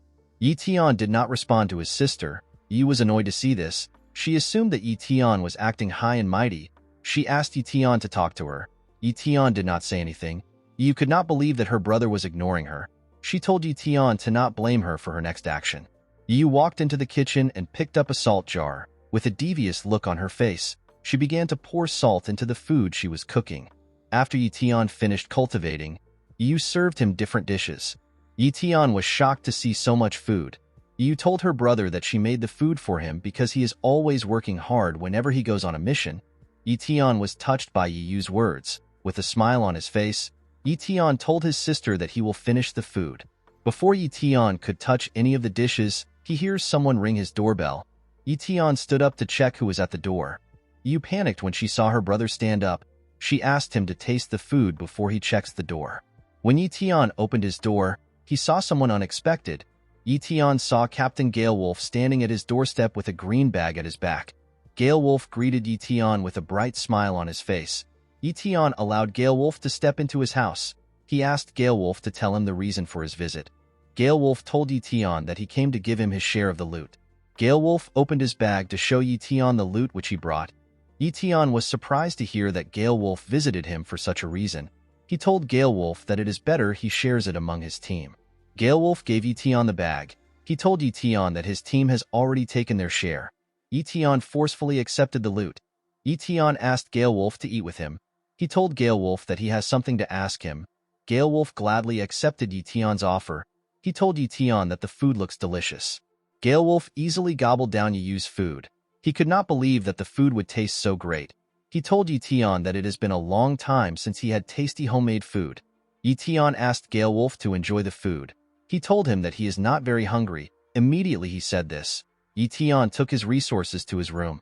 Ye Yu asked Gale Wolf if the food is not salty. Gale Wolf told her that the food is actually bland. He told her that she should have added more salt. Ye was shocked to hear this. She realized that Gale Wolf was not a normal person. While eating some fruits, Gale Wolf sat down to talk to Ye Tian. He told Ye Tian to tell him his question. Ye Tian told Gale Wolf that he has been training at home for a while. He asked Gale Wolf about the progress of the monster cleaning mission. Captain Gale Wolf told Ye Tian that both the Lin Hai base and the Iron Fang base have greatly suffered. Ye Tian was surprised to hear this. He asked Gale Wolf if he is sure about the news. Gale Wolf revealed to Ye Tian that 3 great martial warriors and 50 elite martial warriors have died. Ye Tian asked Gale Wolf if the great martial warriors died fighting the mighty ants. Gale Wolf told Ye Tian that he is correct. He told him that great martial warriors were chosen to fight the mighty ant after the first raid failed. Unfortunately, this martial artist failed too. Gale Wolf told Ye Tian that the Iron Fang base got angry, so they sent a grandmaster to kill the mighty ants. Ye Tian was shocked to hear this. He asked Gale Wolf if the trade route is now free. Gale Wolf told him that it is. He told Ye Tian that he does not understand the intentions of the Iron Fang base. He asked Ye Tian if it is smart for the Iron Fang base to go through so much trouble because of a trade route. Ye Tian realized that Gale Wolf was right. He began to suspect the Iron Fang's movements. The scene shifts, and we see Ye Tian watching Gale Wolf as he leaves. Gale Wolf asked Ye Tian to go back inside. He told him that he did not need to watch him. While Gale Wolf was talking, someone watches Ye Tian from afar. The man walked up to Ye Tian and asked him about his name. The man introduced himself as Mo Yuan. He told Ye Tian that he is the butler of the Mo family. Ye Tian was surprised to hear this. He did not know what business he had with the Mo family. Yuan told Ye Tian that he came to invite him for a meal at the family's mansion. Yuan handed Ye Tian a letter from the Mo family head. Ye Tian told Yuan that he is not interested in leaving his house. Yuan was surprised to hear this. He released his energy and told Ye Tian that no one has ever declined an invitation from the Mo family. Seeing that Yuan released his energy, Gale Wolf tried to calm him down. He told Yuan that they can discuss their issues nicely. Yuan walked up to Ye Tian and placed his hand on his shoulder. He asked Ye Tian to accept the invitation nicely. Ye Tian was annoyed to see Yuan's hand on his clothes. He moved his body and allowed Yuan to slip. Ye Tian used his hand to smash Yuan's head on the ground. Gale Wolf quickly stopped Ye Tian when he saw this. Yuan stood up and ran. As he ran away, he told Ye Tian that he will pay for what he did. The 2 men watched Yuan as he ran away. Gale Wolf told Ye Tian that he should have not provoked Yuan. Ye Tian asked Gale Wolf not to worry. He told him that he will be fine. Ye Tian looked at his fist. He was surprised to see that he easily took care of Yuan without using a lot of his strength. Ye Tian realized that his strength talent was extraordinary. The scene shifts, and we see Yuan tearing the letter which he was supposed to give Ye Tian. With a look of anger on his face, Yuan promised to make Ye Tian suffer for what he did. In the next scene, we are taken to the Mo family's mansion. We see a man sitting on a chair while someone was standing in front of him. The man sitting on the chair was Zhang Qing. While the men were waiting for their servant, Yuan runs in. He knelt down and begged the man who appears to be the patriarch of the Mo family. The patriarch did not understand why his butler was begging him. He asked Yuan to tell him what happened. The patriarch's name is Mo Tsangsheng. He is an elite martial warrior and the son of Zhang Qing. Yuan told his master that he delivered the letter to Ye Tian in a respectful manner. He told him that Ye Tian asked him to get lost after hearing the Mo family name. Tsangsheng was shocked to hear this. He could not believe that Ye Tian did not fear their family's name. Yuan told his master that Ye Tian tore the invite which he handwrote. He told him that Ye Tian also injured him. Tsangsheng was annoyed to hear this. He released his energy and pushed everything away from him. He could not believe that Ye Tian did not appreciate his kindness. While Song Shang was releasing his energy, he hears his father cough out loud. Song Shang quickly rushed to help his father. Zhang Qing told his son that he is fine. Song Shang asked Yuan to leave the room. Song Shang brought out a pill and handed it to his father. He asked his father to take his medication. Zhang Qing took the pill and drank some water. He told his son that he was forced to use his secret arts to escape when he fought the mighty ants. He told Song Shang that he accidentally damaged his core while he was trying to escape. He revealed to Song Shang that he will never be able to heal his core. Song Shang tried to encourage his father. He told him that things will get better. Zhang Qing stood up and told his son that he knows his body better than anyone. He told Song Shang that the Mo family will no longer have a great martial warrior once he dies. While looking outside his window, Zhang Qing told his son that it will be a devastating catastrophe if they do not have a great martial warrior. Song Shang told his father that Ye Tian might be waiting to get an invitation from the Lin family. Zhang Qing told his son that they must get Ye Tian no matter what. With a terrifying look on his face, Zhang Qing told Song Shang that they will have to capture him if they cannot invite him. Song Shang told his father that Ye Tian will always have the Yi surname even if he joins them. He told him that Ye Tian might not genuinely serve them.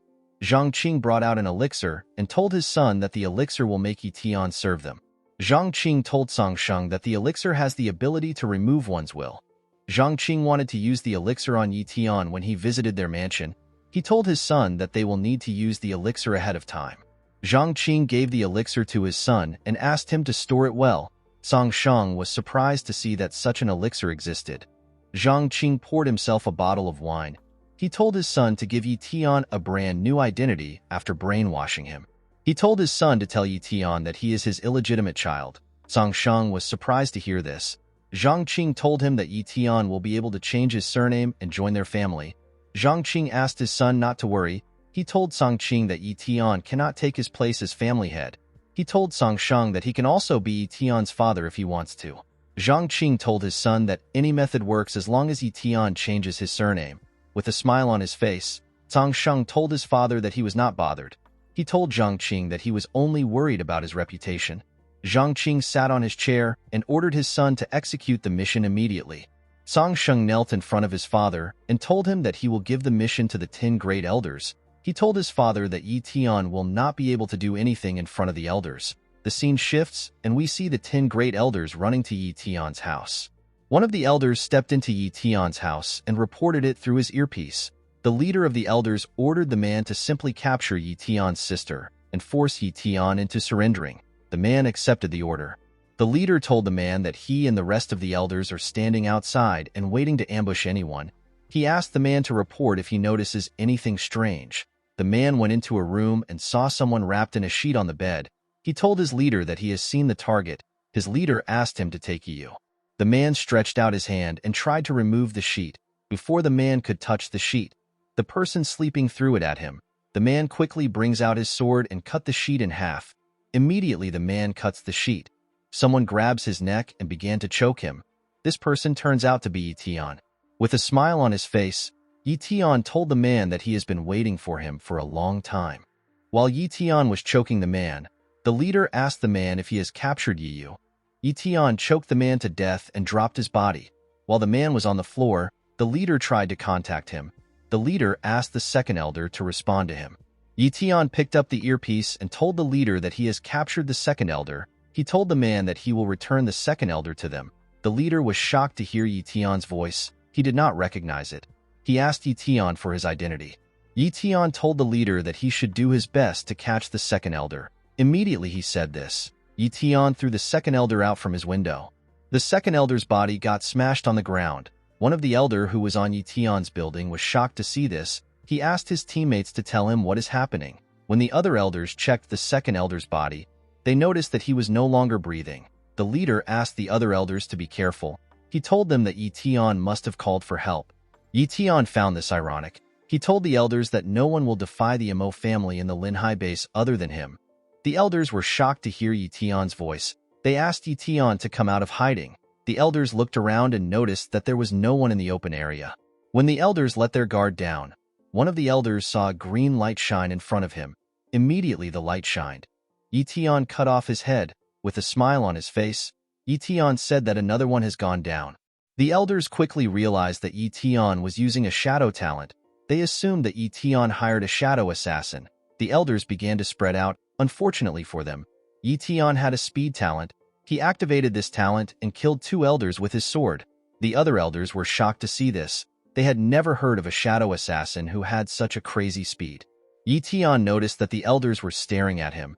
He closed the gap between them and used his sword to tear them apart. While Ye Tian was looking at his opponent's bodies, one of the elders tried to attack him from above.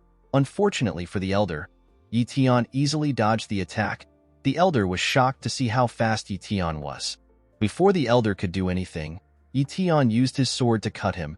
After killing the elder, Ye Tian ran forward. When he got close to the rest of the elders, he used his shadow blade technique to tear them apart. While hearing his men scream in pain, the leader asked his subordinates to tell him what is happening. He begged them to respond to him. Ye Tian jumped over his building and ran to meet the leader. When he landed in front of the elders, he quickly got in position. The leader and the other elders were shocked to see Ye Tian. The leader ordered his men to capture Ye Tian. The other elders quickly rushed to attack Ye Tian. When the elders got close to him, Ye Tian took away his sword and clenched his fist. He took a stance and activated his strength talent. Ye Tian took on the attacks of the 2 elders. The elders did not understand what was going on. They did not know how Ye Tian was able to receive both their attacks. Ye Tian used his strength to push the elders back. The 2 elders flew back and smashed their heads on the ground. Ye Tian walked towards the leader. As Ye Tian came closer to him, the leader fell on the ground. He did not understand what was happening. He did not know how an elite martial warrior was able to defeat all the elders. Ye Tian recognized the leader. He asked the man if he is Xiaobei's father. He asked the man if his name is Moen. En quickly took off his mask when he heard Ye Tian call out his name. He told Ye Tian that they can sort their issues amicably. Ye Tian told him that he was the one who killed Xiaobei. Instead of getting angry, En went on his knees and told Ye Tian that Xiaobei got what he deserved. He told Ye Tian that Xiaobei was stupid to offend him. En begged Ye Tian to spare his life. He told Ye Tian that he can give him any amount of money he wants. Ye Tian clenched his fist. His fist released a small bright energy. He apologized to En. He told En that he likes to nip things in the bud. Immediately he said this, he smashed En's head on the ground. Ye Tian took off En's robe. He told En's body that he does not like to let his revenge last till the next day. He told the body that he made a mistake by trying to harm Yu. He told En that he will obliterate his entire family. Ye Tian wore the robe and ran towards the Mo family mansion. The scene shifts and we are taken to the Mo family house. Zhang Qing asked his son to tell him why the 10 great elders have not returned. Song Sheng asked his father not to worry. With a smile on his face, Song Sheng told his father that nothing is impossible for the 10 great elders to achieve in the Linhai base. Immediately Song Sheng said this. Someone throws a weapon at them. Zhang Qing quickly sensed the weapon. He moved back and avoided it. The weapon crashed into the ground. Zhang Qing was shocked to see the attack. He asked the attacker to show his face. Immediately he said this. The attacker dragged the sword from the floor and brought it back to his hand. The attacker turns out to be Ye Tian. Ye Tian told Zhang Qing that he is funny. He told Zhang Qing that it is weird that he does not know him when he was the one who sent people after him. Song Sheng was shocked to see Ye Tian. He asked Ye Tian about the 10 great elders. With a smile on his face, Ye Tian told Song Sheng that he will soon join the elders in hell. Song Sheng was shocked to hear this. Ye Tian rushed to attack Song Sheng. He closed the gap between them and used his sword to slash Song Sheng. Song Sheng screamed in pain and fell to the ground. Zhang Qing quickly ran to his son. He held his child in his hands and screamed his name. Tears flowed from Zhang Qing's eyes and a different energy surrounded him. Zhang Qing called Ye Tian a bastard. Ye Tian quickly recognized the energy around Zhang Qing. He told Zhang Qing that he is using his secret art. Ye Tian recognized the secret art because he saw Zhang Qing use it to escape the mighty ants. Zhang Qing grabbed his hair and told Ye Tian that he will pay for what he did to his son. A lightning sign appeared on his forehead. Zhang Qing's body grew bigger and he ripped his robe apart. Zhang Qing entered his Super Saiyan mode. He told Ye Tian that he will kill him. Zhang Qing rushed to attack Ye Tian. Ye Tian was surprised to see how fast Zhang Qing was. Zhang Qing clenched his fist and punched Ye Tian. When Ye Tian bent his head, Zhang Qing gave him an uppercut that sent him flying. Ye Tian broke the wall and flew outside. He quickly got up and took a stance. Zhang Qing came outside, with lightning surrounding his body. Zhang Qing told Ye Tian that he will not be satisfied even if he scatters his ashes. Upon hearing how loud it was, the guards quickly come to check on their patriarch. They were surprised to see an assassin in the mansion. They quickly surrounded Ye Tian. Ye Tian found it ironic that the guards came after he killed the patriarch. He took a stance and told Zhang Qing that the Mo family is filled with idiots. Zhang Qing asked his guards to kill Ye Tian. Ye Tian and the guards rushed to attack each other. Ye Tian used his shadow blade to cut through the guards. Zhang Qing could not believe what he was seeing. He realized that Ye Tian had the combat power of a great martial warrior. Ye Tian told Zhang Qing that he wants to see how long his secret arts will last. Immediately he said this.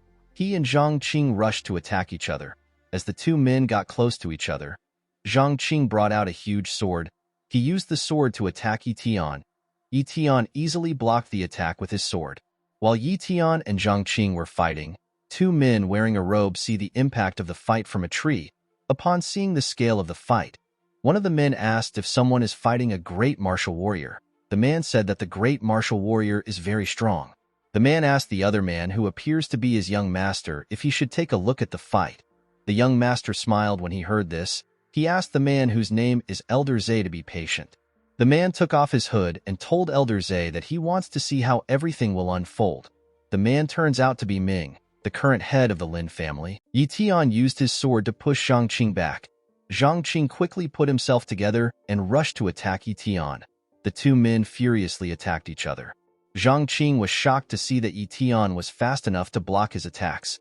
Ye Tian took a stance and made a large cut on Zhang Qing's body. Zhang Qing spat out some blood when Ye Tian cut him. Instead of falling, Zhang Qing grit his teeth and stood his ground. He tried to attack Ye Tian with his sword. Before Zhang Qing's sword could touch him, Ye Tian moved back and avoided the attack. Zhang Qing was shocked to see this. He could not believe that Ye Tian was able to avoid such a close-range attack. Ye Tian moved back and took a stance. Zhang Qing realized that he was wasting his energy. He decided to run to the Lin family in order to get help. Zhang Qing believed that this was the best course of action because his secret art might run out any time. Ye Tian decided to taunt Zhang Qing. With a smile on his face, Ye Tian called Zhang Qing an old man and asked him not to give up yet. Zhang Qing materialized a can in his hand. With a smile on his face, Zhang Qing threw the can at Ye Tian. The can released smoke. Immediately he threw it. Ye Tian was surprised to see that Zhang Qing used a smoke bomb. When the smoke began to clear up, Ye Tian noticed that Zhang Qing was no longer in front of him. He realized that Zhang Qing was trying to escape. Ye Tian quickly activated his speed talent and ran after Zhang Qing. Zhang Qing was shocked to see that Ye Tian was getting closer to him. Ye Tian quickly closed the gap between himself and Zhang Qing. Ye Tian appeared in front of Zhang Qing and asked him to tell him where he is going. Zhang Qing was annoyed to see Ye Tian in front of him. He realized that Ye Tian has a speed talent. Zhang Qing decided to turn back around. Ye Tian smiled when he saw Zhang Qing turning around. He decided to play Zhang Qing's game with him. Ye Tian ran after Zhang Qing. As Zhang Qing ran forward, he began to have a headache. Zhang Qing realized that his secret arts is about to end. While doing his best to run forward, the lightning mark on his head disappeared and his secret arts ended. Zhang Qing crashed on the ground. Zhang Qing tried to stand up and put himself together, but his attempt failed. This is because the secret arts drained too much energy from him. Ye Tian walked up to Zhang Qing. He told him that the era of the Mo family is over. Ye Tian told Zhang Qing to enjoy his reunion with his family in hell. Zhang Qing began to tremble when he saw Ye Tian. He called Ye Tian young master. Ye Tian was surprised to hear this. Zhang Qing began to beg Ye Tian. He asked Ye Tian to spare his life. He told Ye Tian that he will give him his most valuable treasure. Ye Tian was surprised to see Zhang Qing begging. He remembered that Moan also begged him in a similar way. Ye Tian asked Zhang Qing to bring out the treasure. Zhang Qing gathered his energy and materialized a red ball. He asked Ye Tian to accept the ball. Zhang Qing smiled as he saw Ye Tian coming closer. Immediately he smiled. The ball released a large amount of blades. Ye Tian immediately jumped when he saw the blades. While he was in the air, Ye Tian used his sword to destroy the blades that came close to him. After taking care of the blades, Ye Tian landed on the ground. Ye Tian was surprised to see that Zhang Qing still had another attack hidden. He told Zhang Qing that all the Mo family members are despicable people who use lowly means to win. Immediately he said this. Ye Tian noticed that he had a cut on his face. Zhang Qing laughed when he saw the cut. He told Ye Tian that each of the blades have lethal poison on them. Zhang Qing believed that it was over for Ye Tian. Unfortunately for him, Ye Tian simply used his healing talent to remove the wound. Zhang Qing was shocked to see this. He believed that Ye Tian only had a speed talent. He never expected Ye Tian to have other talents. Zhang Qing asked Ye Tian to tell him the amount of talents he has. Ye Tian picked up one of the poison blades. He threw the blade at Zhang Qing. The blade pierced through Zhang Qing's heart as Zhang Qing was screaming in pain. Ye Tian told him that he can ask the devil his questions when he gets to hell. The scene shifts and we see Gale Wolf on top of a building. Gale Wolf did not understand why Ye Tian would be so late. Gale Wolf did not enjoy the fact that he had to watch over Ye Tian's sister. While Gale Wolf was talking, Ye Tian asked him to stop complaining.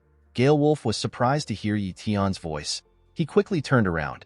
Ye Tian removed his coat and thanked Gale Wolf for looking after his sister. Gale Wolf ran to Ye Tian. He asked Ye Tian if he finished everything he wanted to do.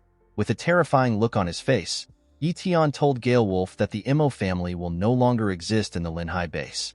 Gale Wolf trembled when he heard this. He could not believe that Ye Tian actually cleared an entire family. Ye Tian asked Gale Wolf for Ye's location. He asked Gale Wolf if any of the assassins were able to find them. Gale Wolf assured Ye Tian that the place is safe. He told Ye Tian that Ye was sleeping because she took a tranquilizer. Ye Tian was relieved to hear this. Gale Wolf told Ye Tian that it is better for them to go inside since the roof is cold. The two martial artists jumped down from the building and walked towards Gale Wolf's house. Gale Wolf asked Ye Tian about his plans now that he has taken care of the Mo family. Ye Tian told Gale Wolf that he wants Ye to start cultivating. Gale Wolf was surprised to hear this. He opened his door and asked Ye Tian to come in. Ye Tian asked Gale Wolf if there is a way for normal people to improve quickly. Gale Wolf laughed when he heard this. He told Ye Tian that such a way does not exist. Gale Wolf told Ye Tian that the only way for anyone to improve is by spending a lot of money on resources. He told Ye Tian that this is what the children of the prominent families do. Ye Tian was surprised to hear this. He believed that this method was much simpler than he expected. Gale Wolf told Ye Tian that his sister is upstairs. Ye Tian thanked Gale Wolf and went upstairs. When Ye Tian stepped into the room, he saw Ye sleeping on the bed. Ye Tian sat on the bed and called out Ye's name. Immediately he called out her name. Ye woke up. Ye was shocked to see her brother in front of her. She quickly rushed into his arms. Ye was happy to see Ye Tian. She told him that she was very scared for him. Ye Tian asked his sister not to worry. He told her that he will always be with her. Ye became emotional when she heard this. She asked her brother to stop lying. A tear came out of Ye Tian's eye. He promised his sister that he will be there for her. In the next scene, we see people gathered outside of the Mo family mansion. The people of the town could not believe that someone wiped out the Mo family in one night. While the people were looking around, Ming and great martial warrior Zhe arrived at the mansion. Xiao Yu and Yu Ling also happened to be at the mansion. Xiao Yu told her mistress that the Lin family have also arrived. Ming was surprised to see Zhang Qing's body on the ground. Ming never expected that a man as powerful as Zhang Qing would have such a pathetic death. Ming picked up the ball next to Zhang Qing. He quickly realized that he was holding the Mo family's treasure. This treasure is called the Iron Pearl. Elder Zhe told his master that the Iron Pearl is a sinister weapon that gives its possessor the ability to change the tide of battle. He told his master that the weapon has a large attack range and it inflicts lethal damage. Elder Zhe told Ming that even a great warrior cannot avoid the weapon without getting injured. Ming was surprised to hear this. He was more surprised by the fact that the person who killed Zhang Qing was able to escape and even kill Zhang Qing with one of the poison blades from the needle. According to what Ming heard from the survivors, the attacker was only one person. Ming and Elder Zhe assumed that the attacker must be someone who is at least at the peak of the great martial warrior realm. Ming told Elder Zhe that the attacker is not from the Linhai base. Elder Zhe asked Ming if the Iron Fang base was the one who sent someone to kill the Mo family. Ming also had the same idea as Elder Zhe. Ming told Elder Zhe that their family sent a spy to the Iron Fang base the day that the Iron Fang base suggested that they should build a commercial route. According to the spy, there is a large monster boss near the Iron Fang base. The monster will soon evolve into a king. Once the monster becomes a king, the Iron Fang base might face destruction. Elder Zhe was surprised to hear this. He asked his master if the commercial route is actually an immigration route. Ming told his subordinate that once the two bases merge together, the new and the old powers will be split into two factions. Ming told Elder Zhe that the Lin family will no longer represent the Linhai base. With a terrifying look on his face, Ming told Elder Zhe that he will take advantage of the Iron Fang's show of power. Ming ordered Elder Zhe to take the next step. Elder Zhe bowed his head and told his master that he will deliver a letter to every prominent family by himself. He told his master that he will invite the families to use the Mo family's resources. The scene shifts and we see Ye Tian emptying a bag full of elixirs. Wolf was shocked to see so many elixirs. He told Ye Tian that the amount of elixirs are worth more than his mansion. Yi was shocked to see that her brother bought so many elixirs. She asked Ye Tian if he is crazy. She asked Ye Tian if the elixir is real. She asked her brother to return them. Yi could not believe that her brother was spending money recklessly when they finally have enough money to help him get married. Ye Tian told his sister that the elixirs are real. Upon seeing that his sister would not shut up, Ye Tian put one of the elixirs into her mouth. When Yi swallowed the elixir, she felt a warm energy in her body. Yi was surprised to see how nice the energy was. Ye Tian smiled when he saw his sister's reaction. The scene shifts and we see Ye Tian, Yi, and Wolf standing outside. Yi asked her brother if he really needs to leave. Ye Tian told his sister that he is going to the Thousand-Leaf Forest. He told her that he needs to get something from the forest in order to become stronger. Ye Tian told his sister that the threat of monsters have increased, and the Iron Fang base has been sending more people to the Linhai base. He told Yu that the two grandmasters can no longer hold off the monsters. He told his sister that it is important for him to get stronger. With a smile on his face, Ye Tian told his sister that he has to get stronger before the defense falls. Yu did not like the fact that Ye Tian was leaving immediately after returning. She told him that it has not been long since he came back. She asked Ye Tian if he can stay with her. Ye Tian told his sister that he will be fine. He asked Yu to focus on learning body training techniques from Wolf. He asked his sister to take her elixir constantly and spend time cultivating. Yu asked Ye Tian not to worry. She asked Ye Tian to be careful in the forest. She told her brother that she will be waiting for him to come back. Ye Tian smiled when he heard this. Ye Tian walked up to Captain Wolf and asked him to take care of his sister. Wolf told Ye Tian that a brother's sister is also his sister. While Ye Tian and Wolf were talking, a motorcycle and a bunch of cars passed by their side. Wolf immediately recognized the flag that was on the cars. He told Ye Tian that the people in the car are from the Iron Fang base. Ye Tian was surprised to see that the Iron Fang base came with such a large number. The man on the motorcycle screamed and said that he is at the Linhai base. This man's name is Sun Feng. He is one of the 4 great geniuses of the Iron Fang base younger generations. He is a mid-tier elite martial warrior. Wolf told Ye Tian that the cars are the Sun family's convoy. When Sun Feng drove past Ye Tian saw something shocking. Ye Tian saw Sun Feng's status. Sun Feng has a high cultivation talent and a mid-tier sword talent. Ye Tian was surprised to see such high stats. As the cars drove forward, they released a lot of smoke. Yi was annoyed to see this. She began to cough out loud. She did not understand why the drivers were driving in such a way. She believed that the Sun family were taking things too far. Ye Tian became nervous when he saw the Sun family. He believed that something bad was going to happen very soon. After the Sun family left the area, Ye Tian asked Wolf and his sister to head inside. He told them that he wants to leave. Immediately he said this. Ye Tian activated his speed talent and began to run. As she watched her brother run forward, Yu hoped that Ye Tian would be safe. The scene shifts and we see Ye Tian at the Thousand-Leaf Forest. Ye Tian was surprised to see how barren the forest was. While looking around, Ye Tian found the footprints of a monster. Ye Tian realized that this monster must be a black wolf panther. Ye Tian was excited to meet the monster. He believed that he could upgrade his talent with the talent of a black wolf panther. While Ye Tian was looking around, he hears a loud roar. Ye Tian noticed that the energy in the area was unstable. He realized that monsters were fighting close to him. Ye Tian quickly ran to the place where the monsters were. When Ye Tian arrived at the monster's location, he saw 2 smaller monsters fighting a giant-like monster. Ye Tian was surprised to see the smaller monster. These monsters are gold dragon panthers. They are a rare mutant species that are more powerful than the black wolf panther. Upon seeing how fast the monster was, Ye Tian realized that the monster possesses an apex tier speed talent. The gorilla which the panthers are fighting has a combat power that can rival a great martial warrior. The 2 panthers are mid-tier monsters that possess apex tier speed talent, but they could not defeat the gorilla with their strength.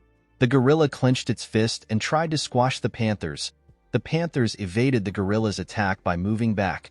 While watching the intense fight, Ye Tian began to think of ways in which he could copy the panther's talents. While Ye Tian was thinking, a monster walks up to him and licks his shoe. Ye Tian was shocked to feel something touching him. He quickly turned around. When Ye Tian turned around, he was shocked to see a smaller gold dragon panther. Ye Tian could not understand why a monster would approach a human. He asked the monster to tell him what it wants. The monster activated a skill called Light of Spirit. The monster told Ye Tian that she wants to offer her Light of Spirit to him. She told him that she wants to sign a master-servant contract with him. She assured Ye Tian that she will be a loyal servant. Ye Tian was shocked to hear a girl's voice in his head. He asked the panther if she is the one speaking to him through telepathy. The little panther told Ye Tian that she is. Ye Tian asked the panther to tell him why she chose him as her master. The panther told Ye Tian that she senses a speed talent from him. When Ye Tian looked at the panther's status window, he saw that the panther had an Apex Tier Innate talent, an Apex Tier Speed talent, a Mid-Tier Endurance talent, and a Novice Tier Healing talent. Ye Tian was surprised to see the panther's talents. He realized that the panther is a divine beast. The panther asked Ye Tian to save her parents. She told Ye Tian that her mother is carrying a child. Ye Tian asked the panther to leave the rest to him. He used his hand to pat the panther's head and told her that her name is now Little Jean. Jean thanked her master for helping her. Immediately, Ye Tian pat Jin's head. A status window appeared in front of him and told him that he has successfully copied the Apex Tier Speed talent. The status window asked Ye Tian if he wants to begin the fusion of talents. With a smile on his face, Ye Tian asked the system to begin the fusion. After fusing the talent, Jian climbed his shoulder and Ye Tian brought out his sword. He told Jin that it is time for him to help. Ye Tian activated his speed talent and rushed to attack the monster. He decided to attack the monster's weak spot first. He used his blade to cut one of the gorilla's eye. The gorilla screamed in pain and lost its balance. It fell to the ground after losing its balance. When Ye Tian landed on the ground, Jin's parents approached him. They wanted to attack Ye Tian. Ye Tian did not know how to explain the situation. He told Jin that he does not have her parents' Light of Spirit. He asked Jin to tell her parents that he is not their enemy. Jin quickly explained everything to her parents. Her mother was surprised to hear what she did. Ye Tian brought out a pill and asked Jin's mother to take it. He told her that it will prevent miscarriage. He assured her that the pill is good. Jin's mom took the pill and began to heal. Ye Tian noticed that Jin's father was coming close to him. With a smile on his face, Ye Tian asked Jin if her father also wants the pill. Jin told him that he does. She thanked Ye Tian for his kindness. While the panthers were healing themselves, the gorilla stood up and began to run. Ye Tian was surprised to see that the gorilla was escaping. Jin's parents began to growl and release a large amount of energy. Ye Tian was surprised to see this. He realized that the panthers did not plan on letting the gorilla get away. Ye Tian decided to hunt the monster with the panthers. He told Jin that there is no way that 3 Apex Tier Speed talent cannot kill a high-tier monster. Jin told her master that she is also part of the team. She told Ye Tian that she is learning how to fight. Ye Tian smiled when he heard this. The panthers and Ye Tian immediately ran after the gorilla. They quickly closed the gap between themselves and the gorilla. Ye Tian was surprised to see how fast an Apex Tier Speed talent was. He realized that he needed some time to get used to it. The gorilla tried to squash Ye Tian and the panthers with its hand. Ye Tian disappeared in front of the monster and appeared next to its chin. Ye Tian activated his strength talent and used his leg to smack the gorilla's chin. The gorilla spat out some blood and flew back. The panthers quickly rushed to attack the gorilla when they saw that it was on the ground. They used their teeth to bite the gorilla's skin. The gorilla screamed in pain. While the panthers were biting the gorilla, Ye Tian clenched his fist and moved at a frightening speed. He used his strength to punch the monster in its stomach. The monster screamed out in pain. It flew back and crashed on the ground. When the gorilla crashed, a large explosion occurred. The area was covered in dust. When the dust began to clear up, the gorilla stood up and rushed to attack Ye Tian. Ye Tian was shocked to see that the gorilla was still standing. He realized that the gorilla's body was quite sturdy. Before the gorilla could attack Ye Tian, one of the panthers rushed to attack it at a terrifying speed. The panther used its speed to blow up the gorilla's head. The gorilla fell to the ground and died. When Ye Tian and Jin landed on the ground, Jin rushed to hug her master. She could not believe that they won. Ye Tian was surprised to see Jin hugging him. He never imagined that he would fight alongside some monsters one day. As Jean was hugging Ye Tian, one of her parents fell to the ground. Ye Tian was surprised to see this. He could not believe that Jin's mother was hurt. Little Jean was shocked to see her mother on the ground. She quickly ran to meet her. Ye Tian realized that Jin's mother must have injured her innards during the battle. Fortunately for the Panthers, Ye Tian had a healing potion on him. Ye Tian materialized the potion and moved close to Jin's mother. He poured the healing potion into the panther's mouth and assured her that she will be fine. Immediately, the panther drank the potion. She began to heal. Jin was happy to see this. She thanked Ye Tian for his help. With a smile on his face, Ye Tian asked Jin not to worry about it. While Jin's mother was doing her best to recover, a bunch of black wolf panthers surrounded them. Jin asked her master to be careful of the panthers. She told Ye Tian that it was the black wolf panthers that lured the gorilla to their side. Ye Tian smiled when he heard this. Ye Tian asked Jin if the black wolf panthers want to kill her parents in order to become the new ruler of the forest. Jin told Ye Tian that he is right. Ye Tian released his aura and told Jin that he cannot let such a thing happen. Immediately he said this. Ye Tian jumped and landed on one of the panthers. He used his leg to crush the panther. The other black wolf panthers were shocked to see this. They decided to withdraw. Ye Tian picked Jin up and told the monsters that Jin is now the new ruler of the forest. Jin was shocked to hear this. She did not understand what her master was doing. The scene shifts and we see Ye Tian and the panthers climbing a hill. Ye Tian told Jin that her mother is just starting to get better. He told her that her mother should not be walking around. Jin's mother turned around and spoke to her daughter. Jin told Ye Tian that her mother said that she is okay. She told Ye Tian that her mother wants to give him a gift. Ye Tian was surprised to hear this. After walking for a while, Ye Tian and the panthers stepped into a cave. Inside the cave, Ye Tian saw a herb. This herb is a spiritual herb. Jin told Ye Tian that her mother wants to give him the herb as a gift. She told Ye Tian that he has to wait for 30 days in order for the herb to ripen. Ye Tian wondered if it was truly smart for him to wait 30 days for an herb. He was quite curious about its effects, so he decided to wait. A day later, we see Ye Tian assisting Jin's mother in giving birth. Ye Tian asked the panther to push well. After struggling for a while, the panther finally pushed out the baby. Ye Tian was happy to see the baby. He said that another ruler has been born. A month later, we see Ye Tian sniffing the herb.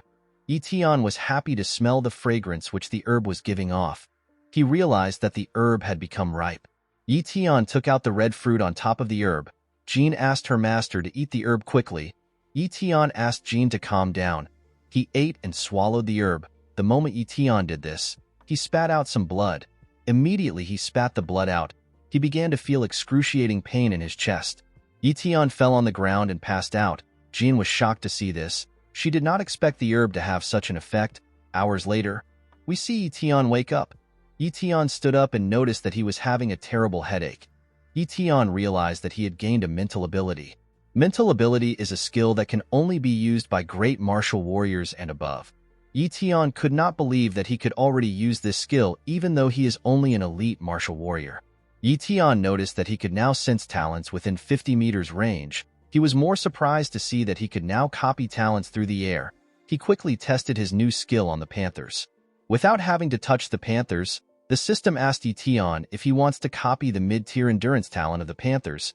Ye Tian declined this offer. He believed that endurance talent was not useful for him. Ye Tian believed that he needed to focus on improving his cultivation talent. He got up and decided to head home. He believed that he no longer had anything to do in the forest. The scene shifts, and we see Ye Tian thanking the panthers for their gift. Before Ye Tian could take a step, Jin ran to hug him. She told Ye Tian that she does not want to be separated from him. She begged him to take her along with him. Ye Tian smiled when he heard what Jin said. He told her that he has someone he wants to introduce her to. He told her that Yi will like her a lot. With tears in her eyes, Jin thanked her master. The scene shifts, and we see Ye Tian running into the town. Jin was surprised to see the outside world. She told Ye Tian that the outside world is so interesting.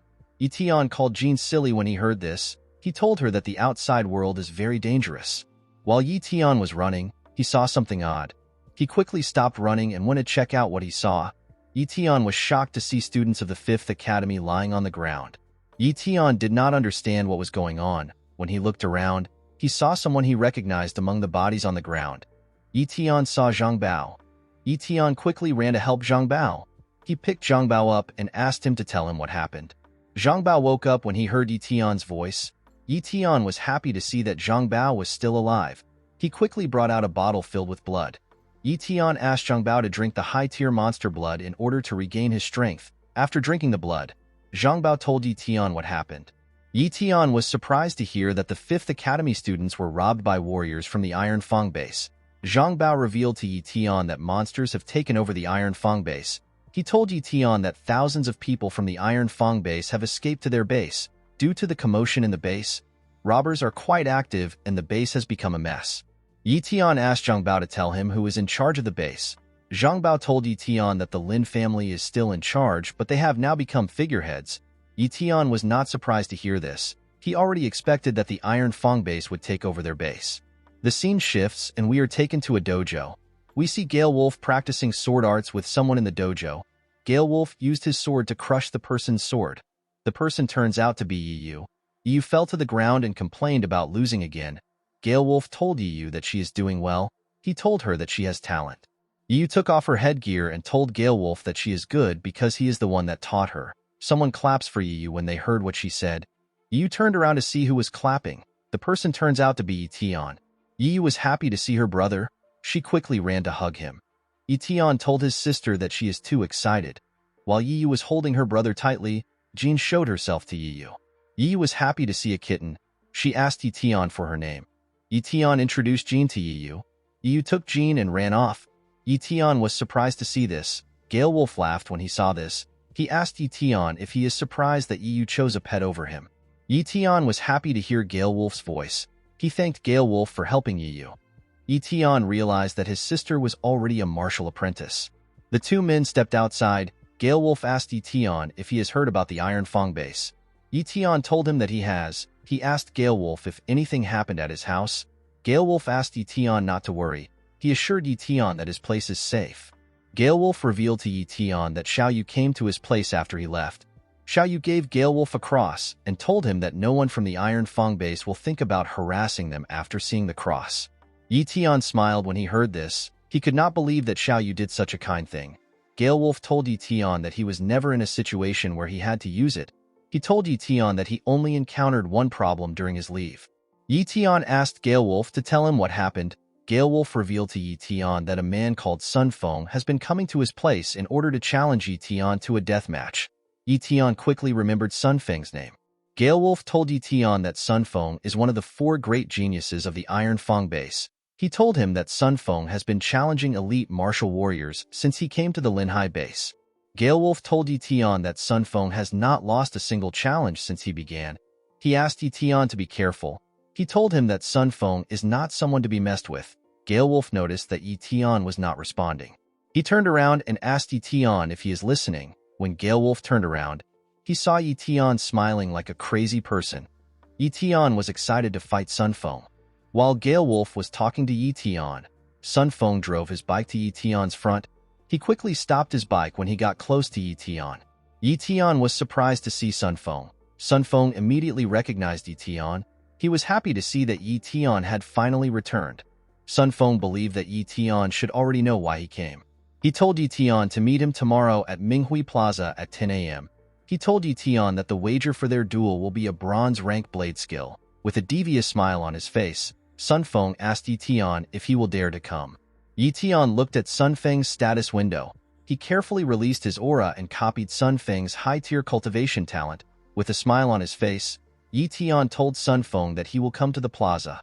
Sun Feng told Ye Tian that he will be waiting for him. Immediately he said this, he drove off.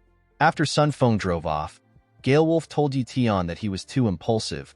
He told him that Sun Feng's strength is unfathomable. He told Ye Tian that the current him will definitely lose to Sun Feng. Ye Tian clenched his fist when he heard this. He told Gale Wolf that he does not know the future. At night, we see Ye Tian looking at his status window. Ye Tian already had a high-tier cultivation talent. He decided to add Sun Feng's cultivation talent to his own. The system asked Ye Tian if he wants to fuse his cultivation talent. Ye Tian accepted this request. After the talents fused together, Ye Tian's cultivation talent reached the apex tier. Ye Tian walked up to his balcony and looked down. He was very excited to fight tomorrow. The next day, we see Sun Feng sitting on a chair at the plaza. Next to Sun Feng's chair is a monument set up by the Lin family. People gathered around the plaza to see who Sun Feng was going to duel with. One of the people in the plaza told the others that Sun Feng is dueling with a boy called Ye Tian. The people believe that Ye Tian was unlucky for him to be fighting Sun Feng. Sun Feng also plans to destroy the Lin family's merit monument after winning the duel. The people at the plaza realized that Sun Feng was destroying the monuments of each family of the Lin High base. Sun Feng destroys this monuments while dueling. The people realize that Sun Feng is doing this in order to crush the influence of the prominent families. They were surprised to see that Sun Feng wanted to destroy the monument of the Lin family. Among the people in the plaza were Yuling and Xiaoyu. Xiaoyu asked her mistress if Ye Tian will come. She told Yuling that she is a little worried about Ye Tian. Yuling asked Xiaoyu not to worry about Ye Tian. She told her that Ye Tian might not be able to defeat Sun Feng, but he will definitely survive the duel. Yi was shocked to see that so many people came to watch her brother's duel. Gale Wolf told Yi that Sun Feng usually makes his duel rowdy in order to increase his influence. Yi was surprised to hear this. She did not know how they were going to get past so many people. Yi turned around and told her brother that it is better they leave. She told him that the duel looks dangerous. Ye Tian pat his sister's head and told her that he will be back. Immediately he said this. Ye Tian jumped over the crowd and landed in front of Sun Feng. When Ye Tian stood up, we see him wearing a nice suit. Ye Tian thanked Sun Feng for waiting for him. Sun Feng was surprised to see that Ye Tian actually came. He believed that Ye Tian would run away. He stood up from the chair and pointed at a skill book which was on the stage. He told Ye Tian that he will take the bronze rank sword skill if he wins. The skill is known as Current Blade. Ye Tian also materialized a bronze rank sword skill. He told Sun Feng that the skill fits his criteria. Ye Tian threw the book at Sun Feng's skill book. He gave Sun Feng his Shadow Blade skill book. Sun Feng was surprised to see that Ye Tian knocked over his skill book. With a smile on his face, Sun Feng told Ye Tian that he is arrogant. Immediately he said this. Sun Feng unsheathed his sword and rushed to attack Ye Tian. Upon seeing Sun Feng rushing towards her brother, Yi screamed out Ye Tian's name and asked him to be careful. The people next to Yi were shocked to hear her call out Ye Tian's name. Ye Tian smiled when he saw Sun Feng coming closer to him. Guys, we have come to the end of our video. If you guys want part 11 of this video, let me know in the comments section. Don't forget to like and smash that subscribe button for more recaps. See you guys later.